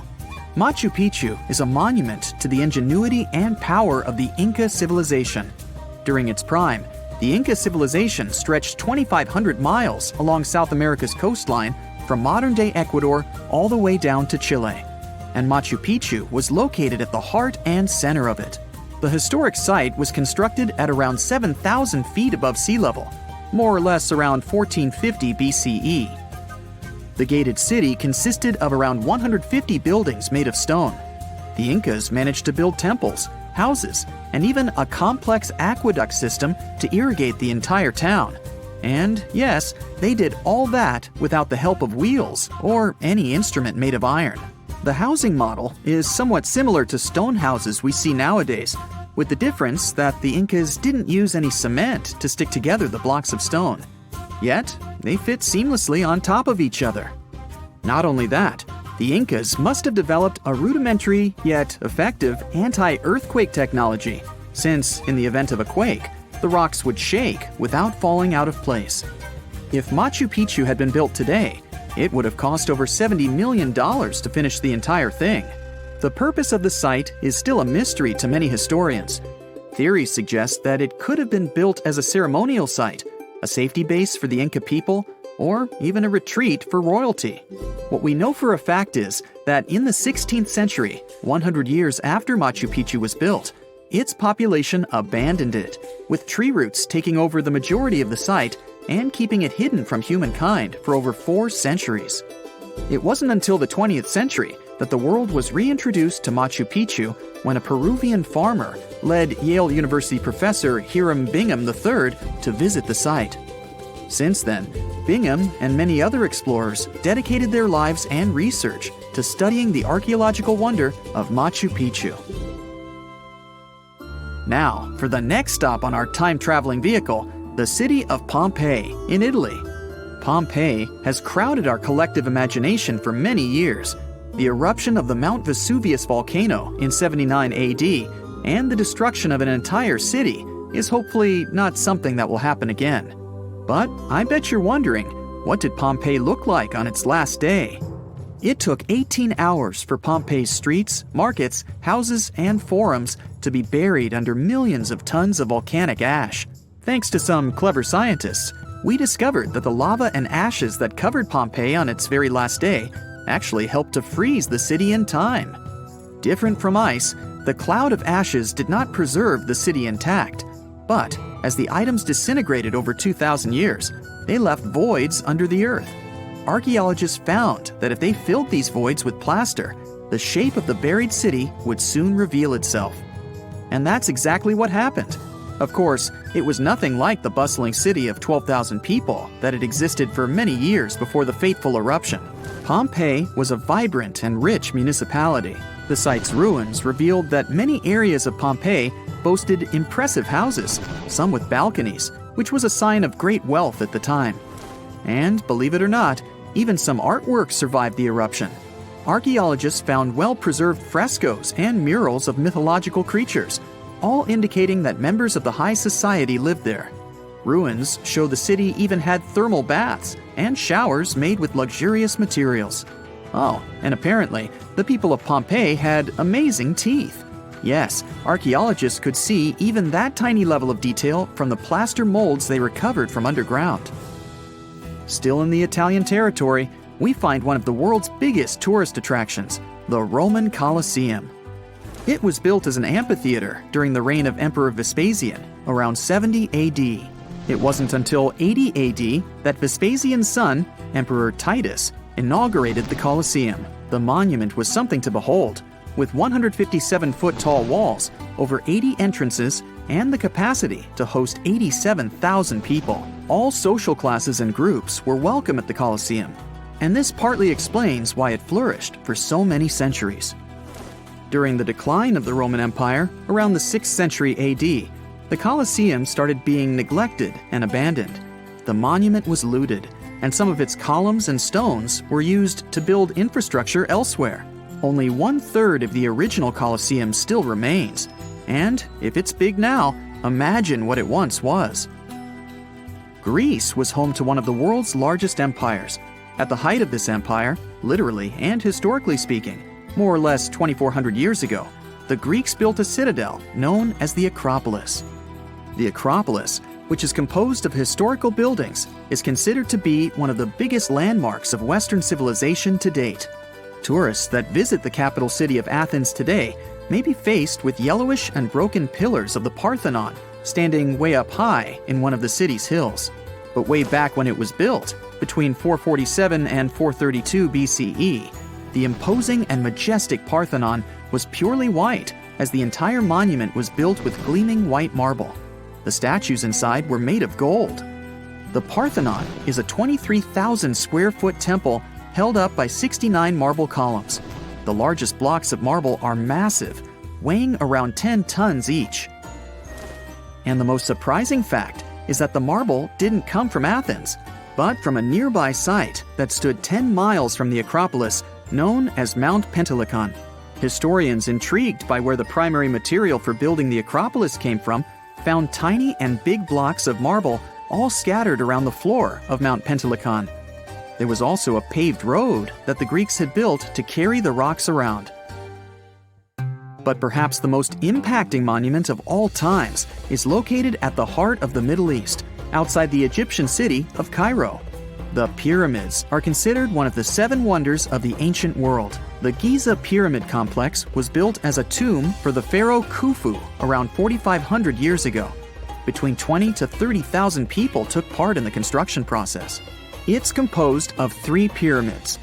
The massive monument is made out of approximately 8,000 tons of granite and over 550,000 tons of mortar, which gives it the appearance it has today. Would you believe me if I told you that the pyramids didn't always look like this? Far from it. They were shiny white with a golden triangular tip at the top. This is because the Egyptians used over 6 million tons of limestone to cover the entire rocky, step-like structure, all so that they could gleam white under the unforgiving sunlight of Egyptian skies. The Pyramid of Khufu remained the tallest structure on Earth made by humans for over 3,800 years. It was the only 8-sided pyramid in Egypt and was believed to align with Orion's belt. It's considered to be the most aligned construction facing north. In 1979, it was inscribed on the UNESCO World Heritage List. Let's head on down to the Indian city of Agra to quickly visit the Taj Mahal. You may know it as the Taj, but it can also be called by its more endearing name, a teardrop in the cheek of time. The Taj took over 22 years to build and was commissioned in 1632 by Mughal Emperor Shah Jahan as a declaration of love for his third and favorite wife, Mumtaz Mahal.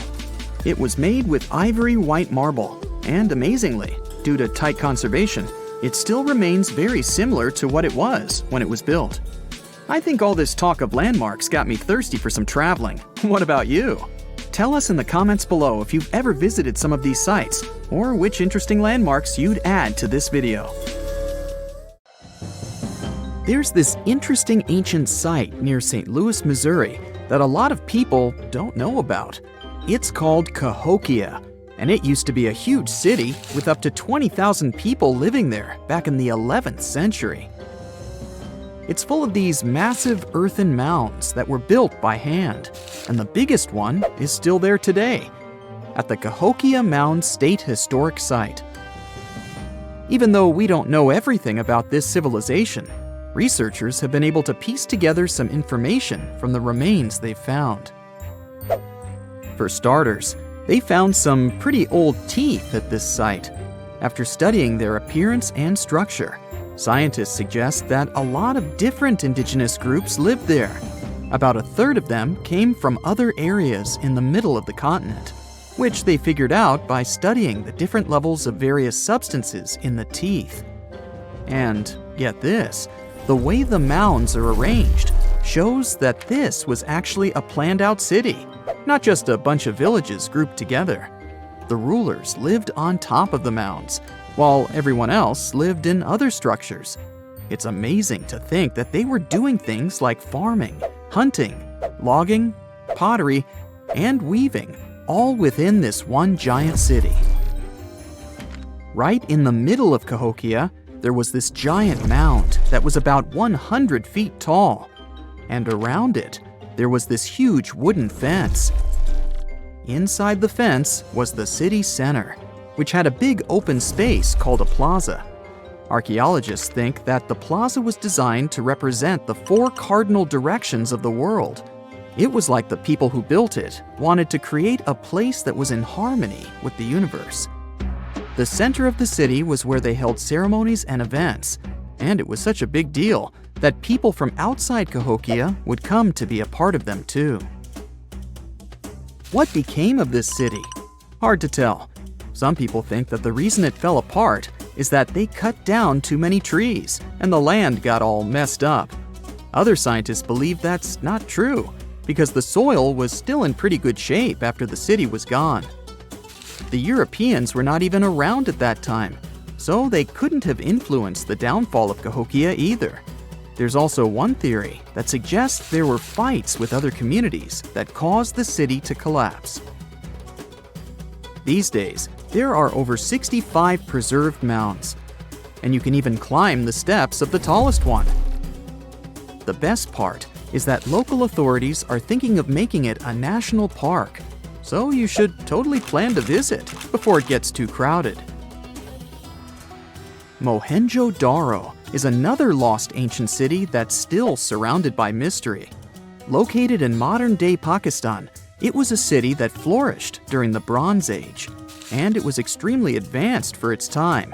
It had things like water systems and fancy architecture that other cities didn't have back then. Despite these features, it's not as well known as other ancient cities, like those in Egypt or Mesopotamia. What's even weirder is that at some point, the city was abandoned, and no one knows why. Archaeologists found the city in 1911, but it took a while for them to realize how important it was. Eventually, they uncovered a lot of really interesting things about the city, like its advanced sanitation system. Excavations uncovered over 700 wells, as well as private baths and a large communal bath. Remarkably, even private homes had toilets, and waste was efficiently disposed of through a citywide sewage system. They also had a lot of trade connections and made some really beautiful objects, like pottery, jewelry, and figurines that were sold all over the region. Despite its amazing culture and knowledge, scientists have yet to figure out why the city was abandoned. Some people think changes in the nearby river might have had something to do with it. The writings that the people of Mohenjo-Daro left behind are still a complex code, even for the most skilled specialists, making it even harder to piece together their history. Have you heard of the lost city of Kolmanskop? It used to be a small settlement in the Namib Desert. Legend has it that it got its name from a man named Coleman who got stuck in the local dunes and was never seen again. But that's not the interesting part.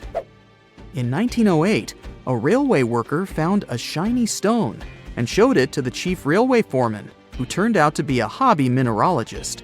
They discovered it was a diamond, and soon, Kolmanskop became the richest town in Africa and one of the richest places in the world.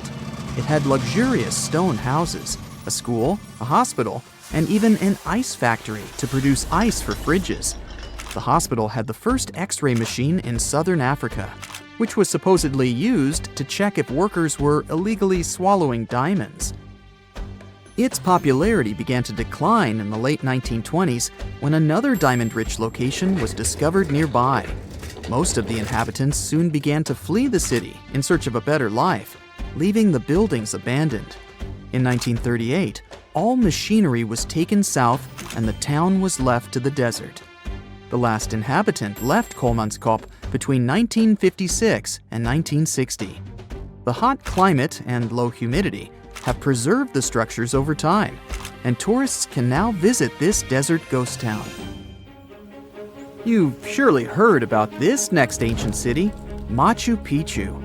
It's this incredible ancient location in Peru. It stretches across a huge piece of land in the Andes Mountains and sits high above sea level. It's even considered one of the wonders of the modern world. But here's the thing.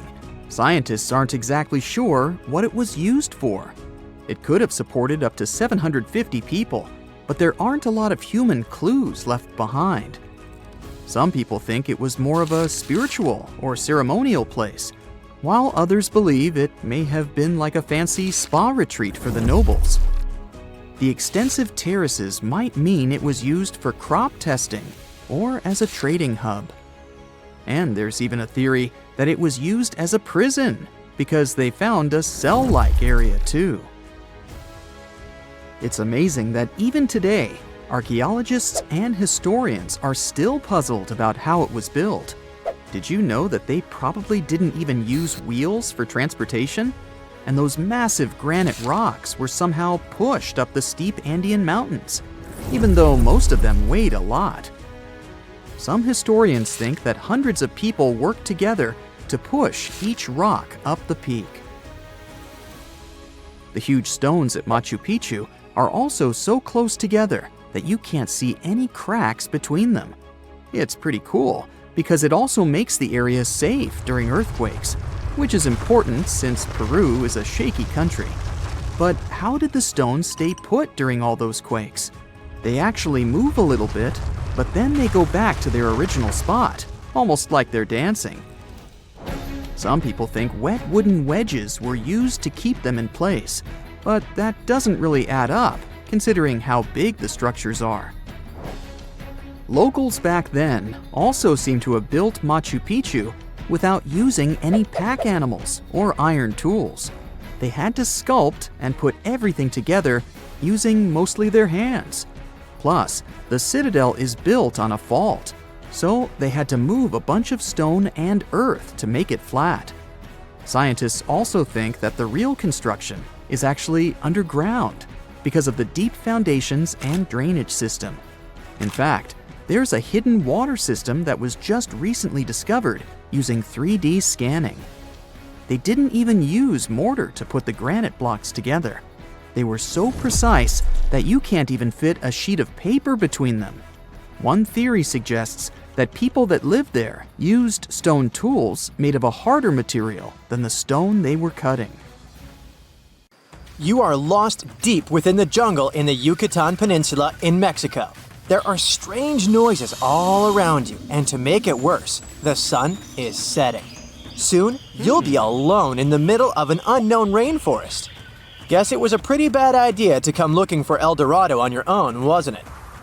You keep walking as fast as you can when suddenly, wait, what's this you're seeing? It looks like large stairways made out of stone. This definitely doesn't look natural, so you take a picture. Maybe you didn't strike gold, but you might have just found something relevant. Congratulations, you found Akamtun, a long-lost Mayan city, hidden 37 miles into the jungle. The name literally translates to stone column. Stone was probably in at the time, so these guys used a lot of it to build their pyramids, houses, and even ball courts. If you ever thought that Europeans invented ball games, think twice. Mayans loved to play ball games for recreational purposes. Akamtun is part of a series of other long-lost Mayan cities that are being discovered with the help of new technology nowadays. We'll talk more about the other ones in a jiffy. Perhaps the biggest surprise of this one is that it was surrounded by wetlands, which is why the city was built on high ground. The city was monumental, covering an area of over 120 acres. That would be as big as 90 football fields right next to each other. Scientists have found proof that Akamtun had pyramids of up to 49 feet high, and that it was likely an important social hub between 250 and 1000 CE. This is definitely a game changer. But lost Mayan cities began to be unearthed in the 19th century. Modern technologies, such as LiDAR imaging, help archaeologists see through dense canopies of the forests. This means that people don't really have to risk getting lost in the tropical jungle like you did at the beginning of this video. LiDAR works sort of like an X-ray. It sends out laser beams that can detect any signs of ruins or ancient constructions. According to space archaeologist Sarah Parchak, satellite imagery has been a key player in discovering ancient cities in South America, Egypt, and other places. Sarah herself spends most of her days scouring images for any signs of where there could have been cities long ago. She says that more often than not, what happens is that ruins are covered by vegetation, soil, or sand, which makes them super tricky to find. But thanks to these awesome tools, scientists also made the huge discovery of ancient Mayan causeways, which spread throughout old Mayan territories. I mean, take a look at these roadways. You'd expect to see ruins like this in places such as Portugal, England, or the United States. I'm talking about 130 feet wide roads painted white to help travelers journey through the nighttime. Scientists recently unearthed a 110-mile network of roads such as these, and they think this dates back to before the first registered Mayan highways we've known so far. These roadways, which sometimes ran over the swampy ground and were even elevated at times, are being called the world's first superhighways. Even if there is no registry of animal-powered vehicles, it's believed that the Maya used them to travel around a network of possible 964 settlements. They were built like a huge spiderweb, and from what archaeologists have gathered, this huge system of roads worked to connect a big system of economic and social interactions between Mayan cities. This completely debunks the traditional idea that the Mayan pre-classic period, which dates back to 2000 BCE, was made of small, tribal settlements. Imagine the manpower and engineering ability you need to muster to build something close to these white highways. Scientists believe that these causeways were built pretty much the same way as the Mayans built their pyramids, with a mixture of mud and quarry stone. Oh, and using several layers of limestone to make them white. That's pretty cool, right? But let's take a few steps back for a moment to get some context. The Mayans were one of the biggest pre-Columbian civilizations living in the Americas. Until now, experts believe that at its apex, the Mayan civilization consisted of over 40 cities with a population of millions of people. That's a lot of folks. Their civilization spanned Mexico's Yucatan Peninsula, Guatemala, and Belize. And they survived mainly on agriculture. The thing is, the Yucatan Peninsula was an extremely difficult place to grow crops. So the Mayans had to develop a complex irrigation system in most of their cities. They built a series of ceremonial buildings pyramids, and plazas. The Mayans might have been keen pyramid builders, but they also developed an advanced astronomical system. With whatever ancient technology they had, they were able to predict the exact location of planets such as Venus and Mars, as well as the exact dates of eclipses.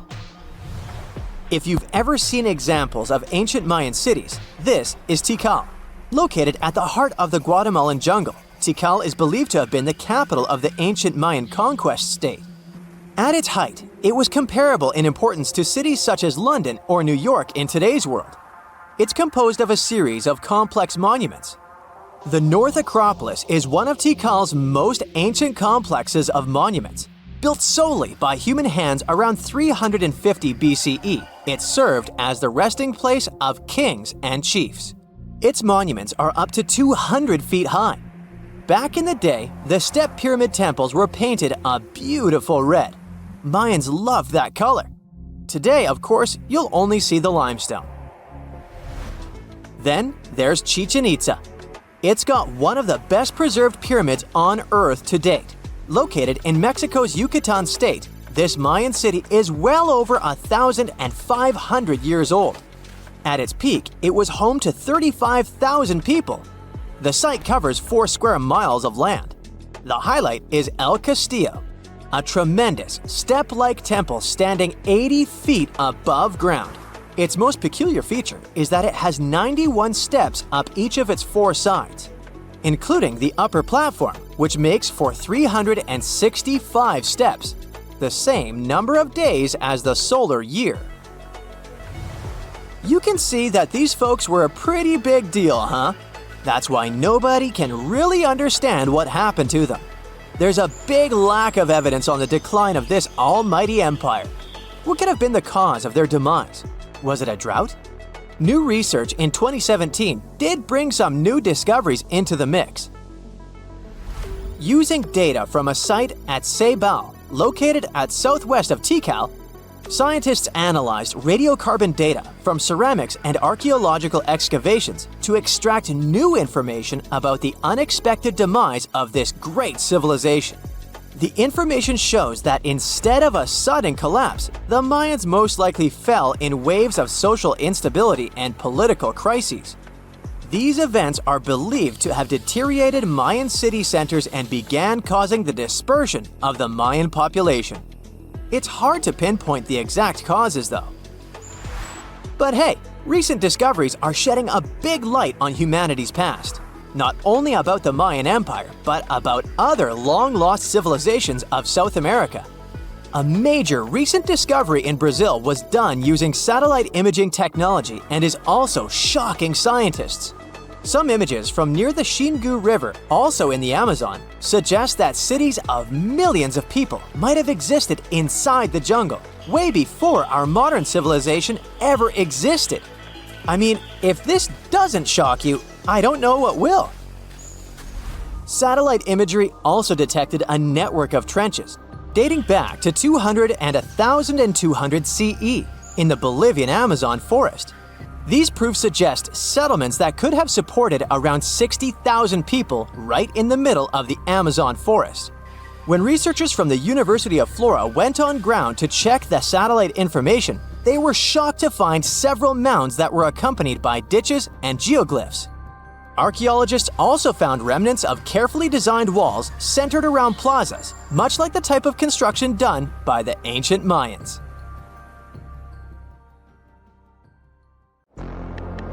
There are many myths around arguably the greatest structure ever built by humans, the Great Wall of China. Some say it's so grand that it's visible from space.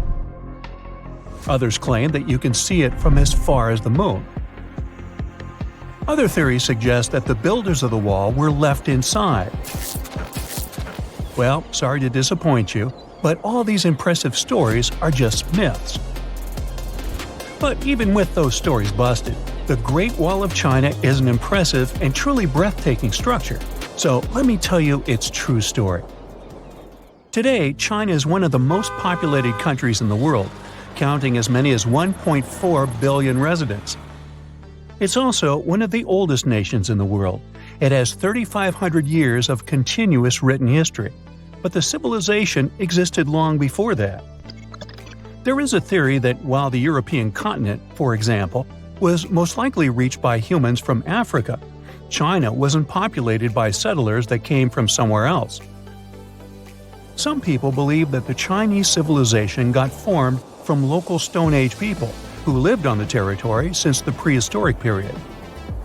So now, the Great Wall of China. It's truly big even by today's standard, stretching for over 13,000 miles. To imagine it better, it's almost 5 times the distance between New York and Los Angeles, or even a bit greater than the distance between the North and South Poles. Even in modern times, people have never built anything close to this big. Of course, it didn't take a day to build the Great Wall of China. 2? Keep going. In fact, the wall was being built for centuries. Maybe you know that ancient cities had walls around them to protect themselves from invaders. Yes, Chinese cities had them too. The first Chinese emperor united the country in 220 BCE and got a brilliant but very ambitious idea to turn all city walls into one big wall that would defend the country's border against attacks from the north. A trusted general directed the construction, enrolling a big group of workers, soldiers, commoners, and convicts. Back then, the wall was built of rammed earth and wood. In some places that were strategically important, the sections of the wall overlapped to provide maximum security. The walls were around 26 feet high on average. But the Great Wall didn't yet look like the construction we know today. Every next emperor would pick up the big wall project, strengthening and extending it, repairing, but also modernizing construction techniques. Some used bricks to build it. Others moved on to granite and marble blocks. Watchtowers and platforms weren't there from the beginning as well. They were added by Ming emperors. The watchtowers made it possible to communicate with other parts of the wall through smoke and fire messages. So, the wall is quite inconsistent in terms of material, but it only adds more charm to the construction and shows how much effort and time it took. The reasons why some parts of the wall have been standing for centuries and are still in good condition is glutinous rice flour. Turns out, this sticky rice mortar is almost like cement. It's very strong and waterproof, sealing the bricks so tightly together that even sneaky weeds can't grow between them. You may also notice that some bricks have writings carved on them. They were left by the workers who were building the wall. The purpose of those writings is quality assurance. They contain such information as location, quantity, and responsible officials. So, in the case of some problems with the quality of materials or constructions, it would be known who should be held accountable for it. Recently, a research group has looked through official historical documents of the Ming Dynasty that ruled China from the 14th to the 17th centuries. They came across records of secret doors in the Great Wall, so they decided to find them. They used a flying robot to capture continuous centimeter resolution photos of the wall. They photographed 90% of the wall that was built during the Ming Dynasty and discovered the remains of over 220 secret doors along the wall. Some of them have a specific width and height that allows only one person to go through. Others are large enough to allow 2 horses to pass at the same time. Why are the doors there? Well, the Great Wall's main goal was to protect the country from the enemy. Building doors that could let the enemy in would undermine the whole point of having a wall. So, of course, the doors were secret passages. They perfectly matched the surroundings topographically, and the exit on the outside was camouflaged with bricks so that it was almost completely indistinguishable from the brick wall. The wall was never just a defensive wall, and it was never completely closed. It could be opened on demand. It was also a structure used for trade and commerce, communication between inside and outside the wall, and of course, for defense and spying. Some doors were used for trade with the other side. Through smaller doors, a person would sneak out to spy on the enemy that lived on the other side. The hidden gates were also useful for a sudden attack. As you remember, some gates were camouflaged with brick on the outside. The exit was so indistinguishable that the enemy had no idea exactly where it was located. The inside entrance for Chinese soldiers was hollow, so they could walk through the wall and break the camouflaged exit gate from the inside, starting their surprise attack. Now, even though the main point was to prevent outsiders from getting into the city, the wall wasn't too effective on that matter. It could still be climbed over or marched around. So the wall was being watched at all times, and the guards gave signals to the troops if they saw the enemy approach. Also, the wall provided more time to mobilize and bulk up the country's forces or lure the enemy troops into a difficult strategic position. The construction stopped at the end of the 19th century. The wall lost its strategic and military importance due to technological advances.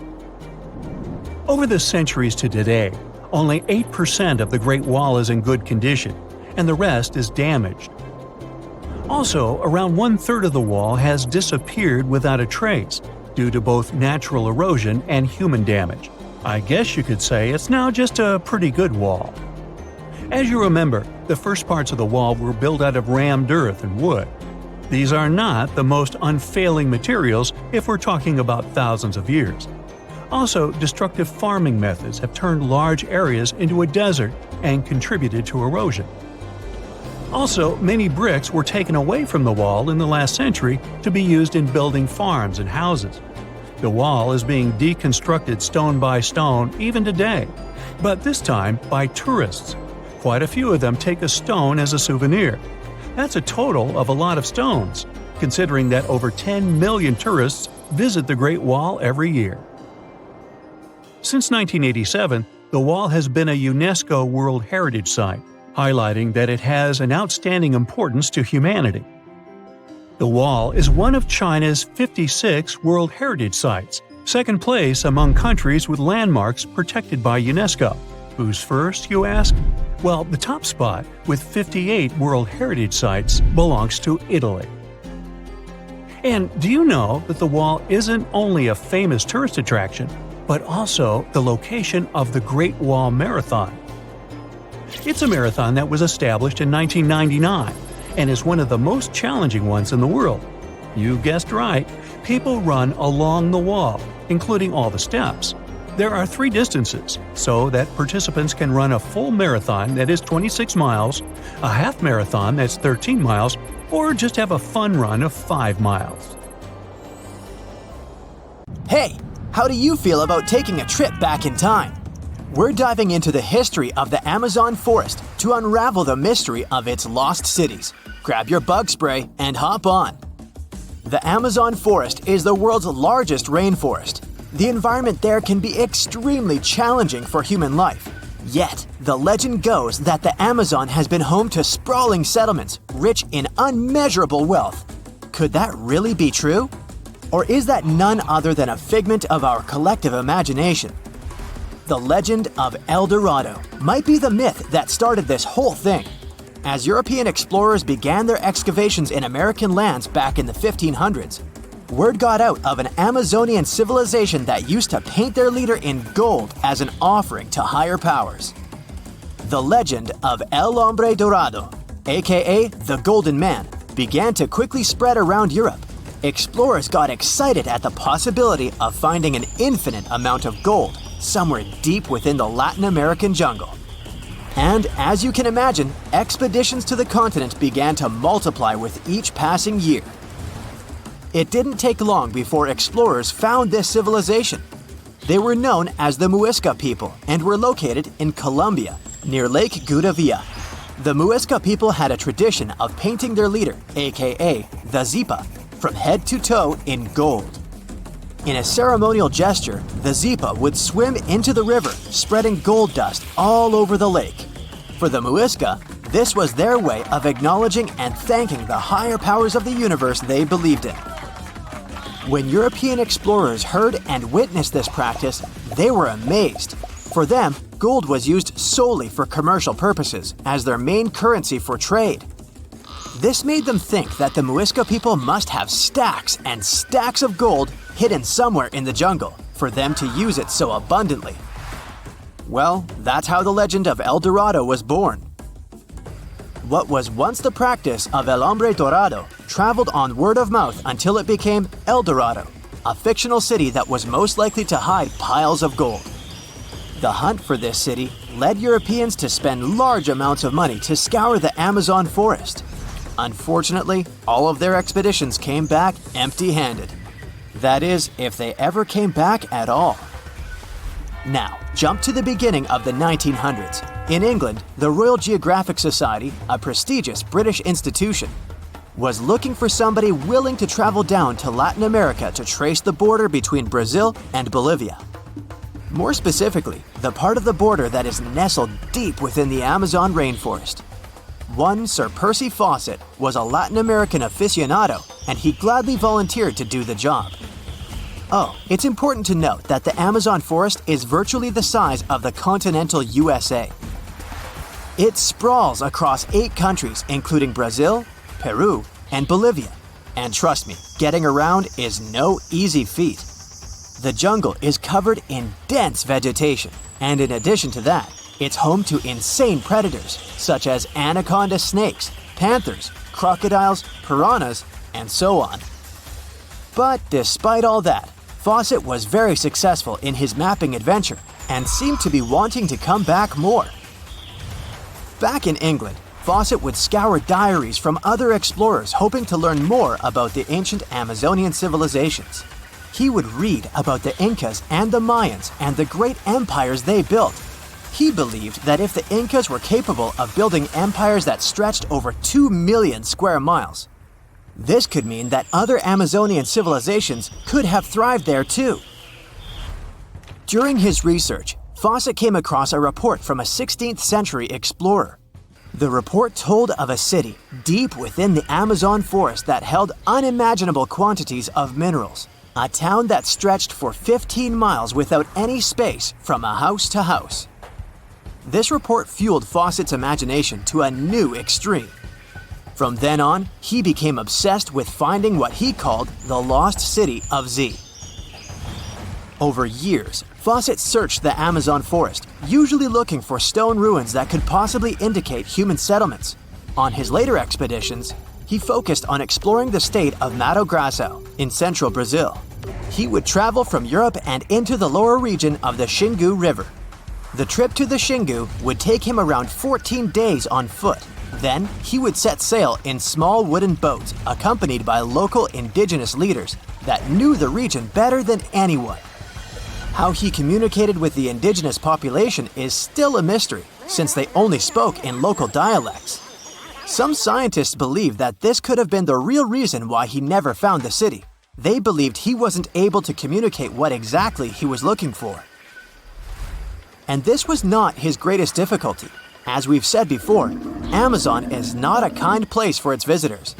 In his diaries, Fawcett tells of encounters with a 60-foot-long anaconda, which he bravely survived. He writes of endless sleepless nights and waking up with his hands and feet swollen from mosquito bites. Some of his peers said he was invincible and tireless, but the day came during his 8th expedition when he didn't make it back home. Fawcett disappeared without leaving any trace behind. Some even suspect that he was close to reaching his lifelong goal. On the day of his disappearance, he sent an optimistic letter to his wife saying there was nothing to fear, and that he was setting out on a certain final search. Fawcett's failed attempt to find ruins seemed to support what had become a consensus among experts at the time, that this rainforest was too inhospitable to support large, complex societies, let alone cities. Experts were convinced that the Amazon's lost cities were nothing more than fiction. That is, until the 1960s, when modern research began to find evidence that suggested otherwise. Scientists discovered patches of extremely fertile soil. They called it Black Earth. And apparently, they found lots of it in the Amazon, especially alongside rivers. Further research even showed that such soil was created by human waste or the intentional burning of forests, which adds nutrients to the soil below, which could only mean bingo! The discovery of Black Earth was the evidence that large-scale agriculture was possible and probably did exist amidst the Amazon. confirming that settlements could have formed there after all. In the 1990s, along the Xingsu River in Brazil, a team of archaeologists from the University of Florida made a remarkable discovery. Working alongside local indigenous people, they found very long ditches. After mapping them, they realized that these ditches were a sign of a big settlement. They were remnants of carefully designed walls centered around a plaza. Some were roads that led to more settlements. In fact, just this part of the Amazon, about the size of New Jersey, was once a network of dozens of settlements that experts believe could have been home to at least 50,000 people between 1250 and 1650 CE. Other discoveries were possible thanks to LiDAR imaging, a type of technology that allows researchers to take satellite pictures of the forest's ground without having to step inside of it. A network of trenches in Acre, Brazil, dates back to 200 to 1200 CE. These suggest settlements that could have supported 60,000 people. Other images from near the Xingu River suggest cities that could have housed about 50 million people. These were the lost cities of the Amazon. Believe it or not, these images suggest that Fawcett was very close to a major discovery. He was looking for the ruins in the right place, but he was looking for the wrong thing. Unlike cities such as Cusco, which used stone as their primary material, Amazonian settlements used wood and earth to build their cities. These materials are highly deteriorating and probably decomposed over time. Finding them required a bit more technology than what Fawcett had available at his time.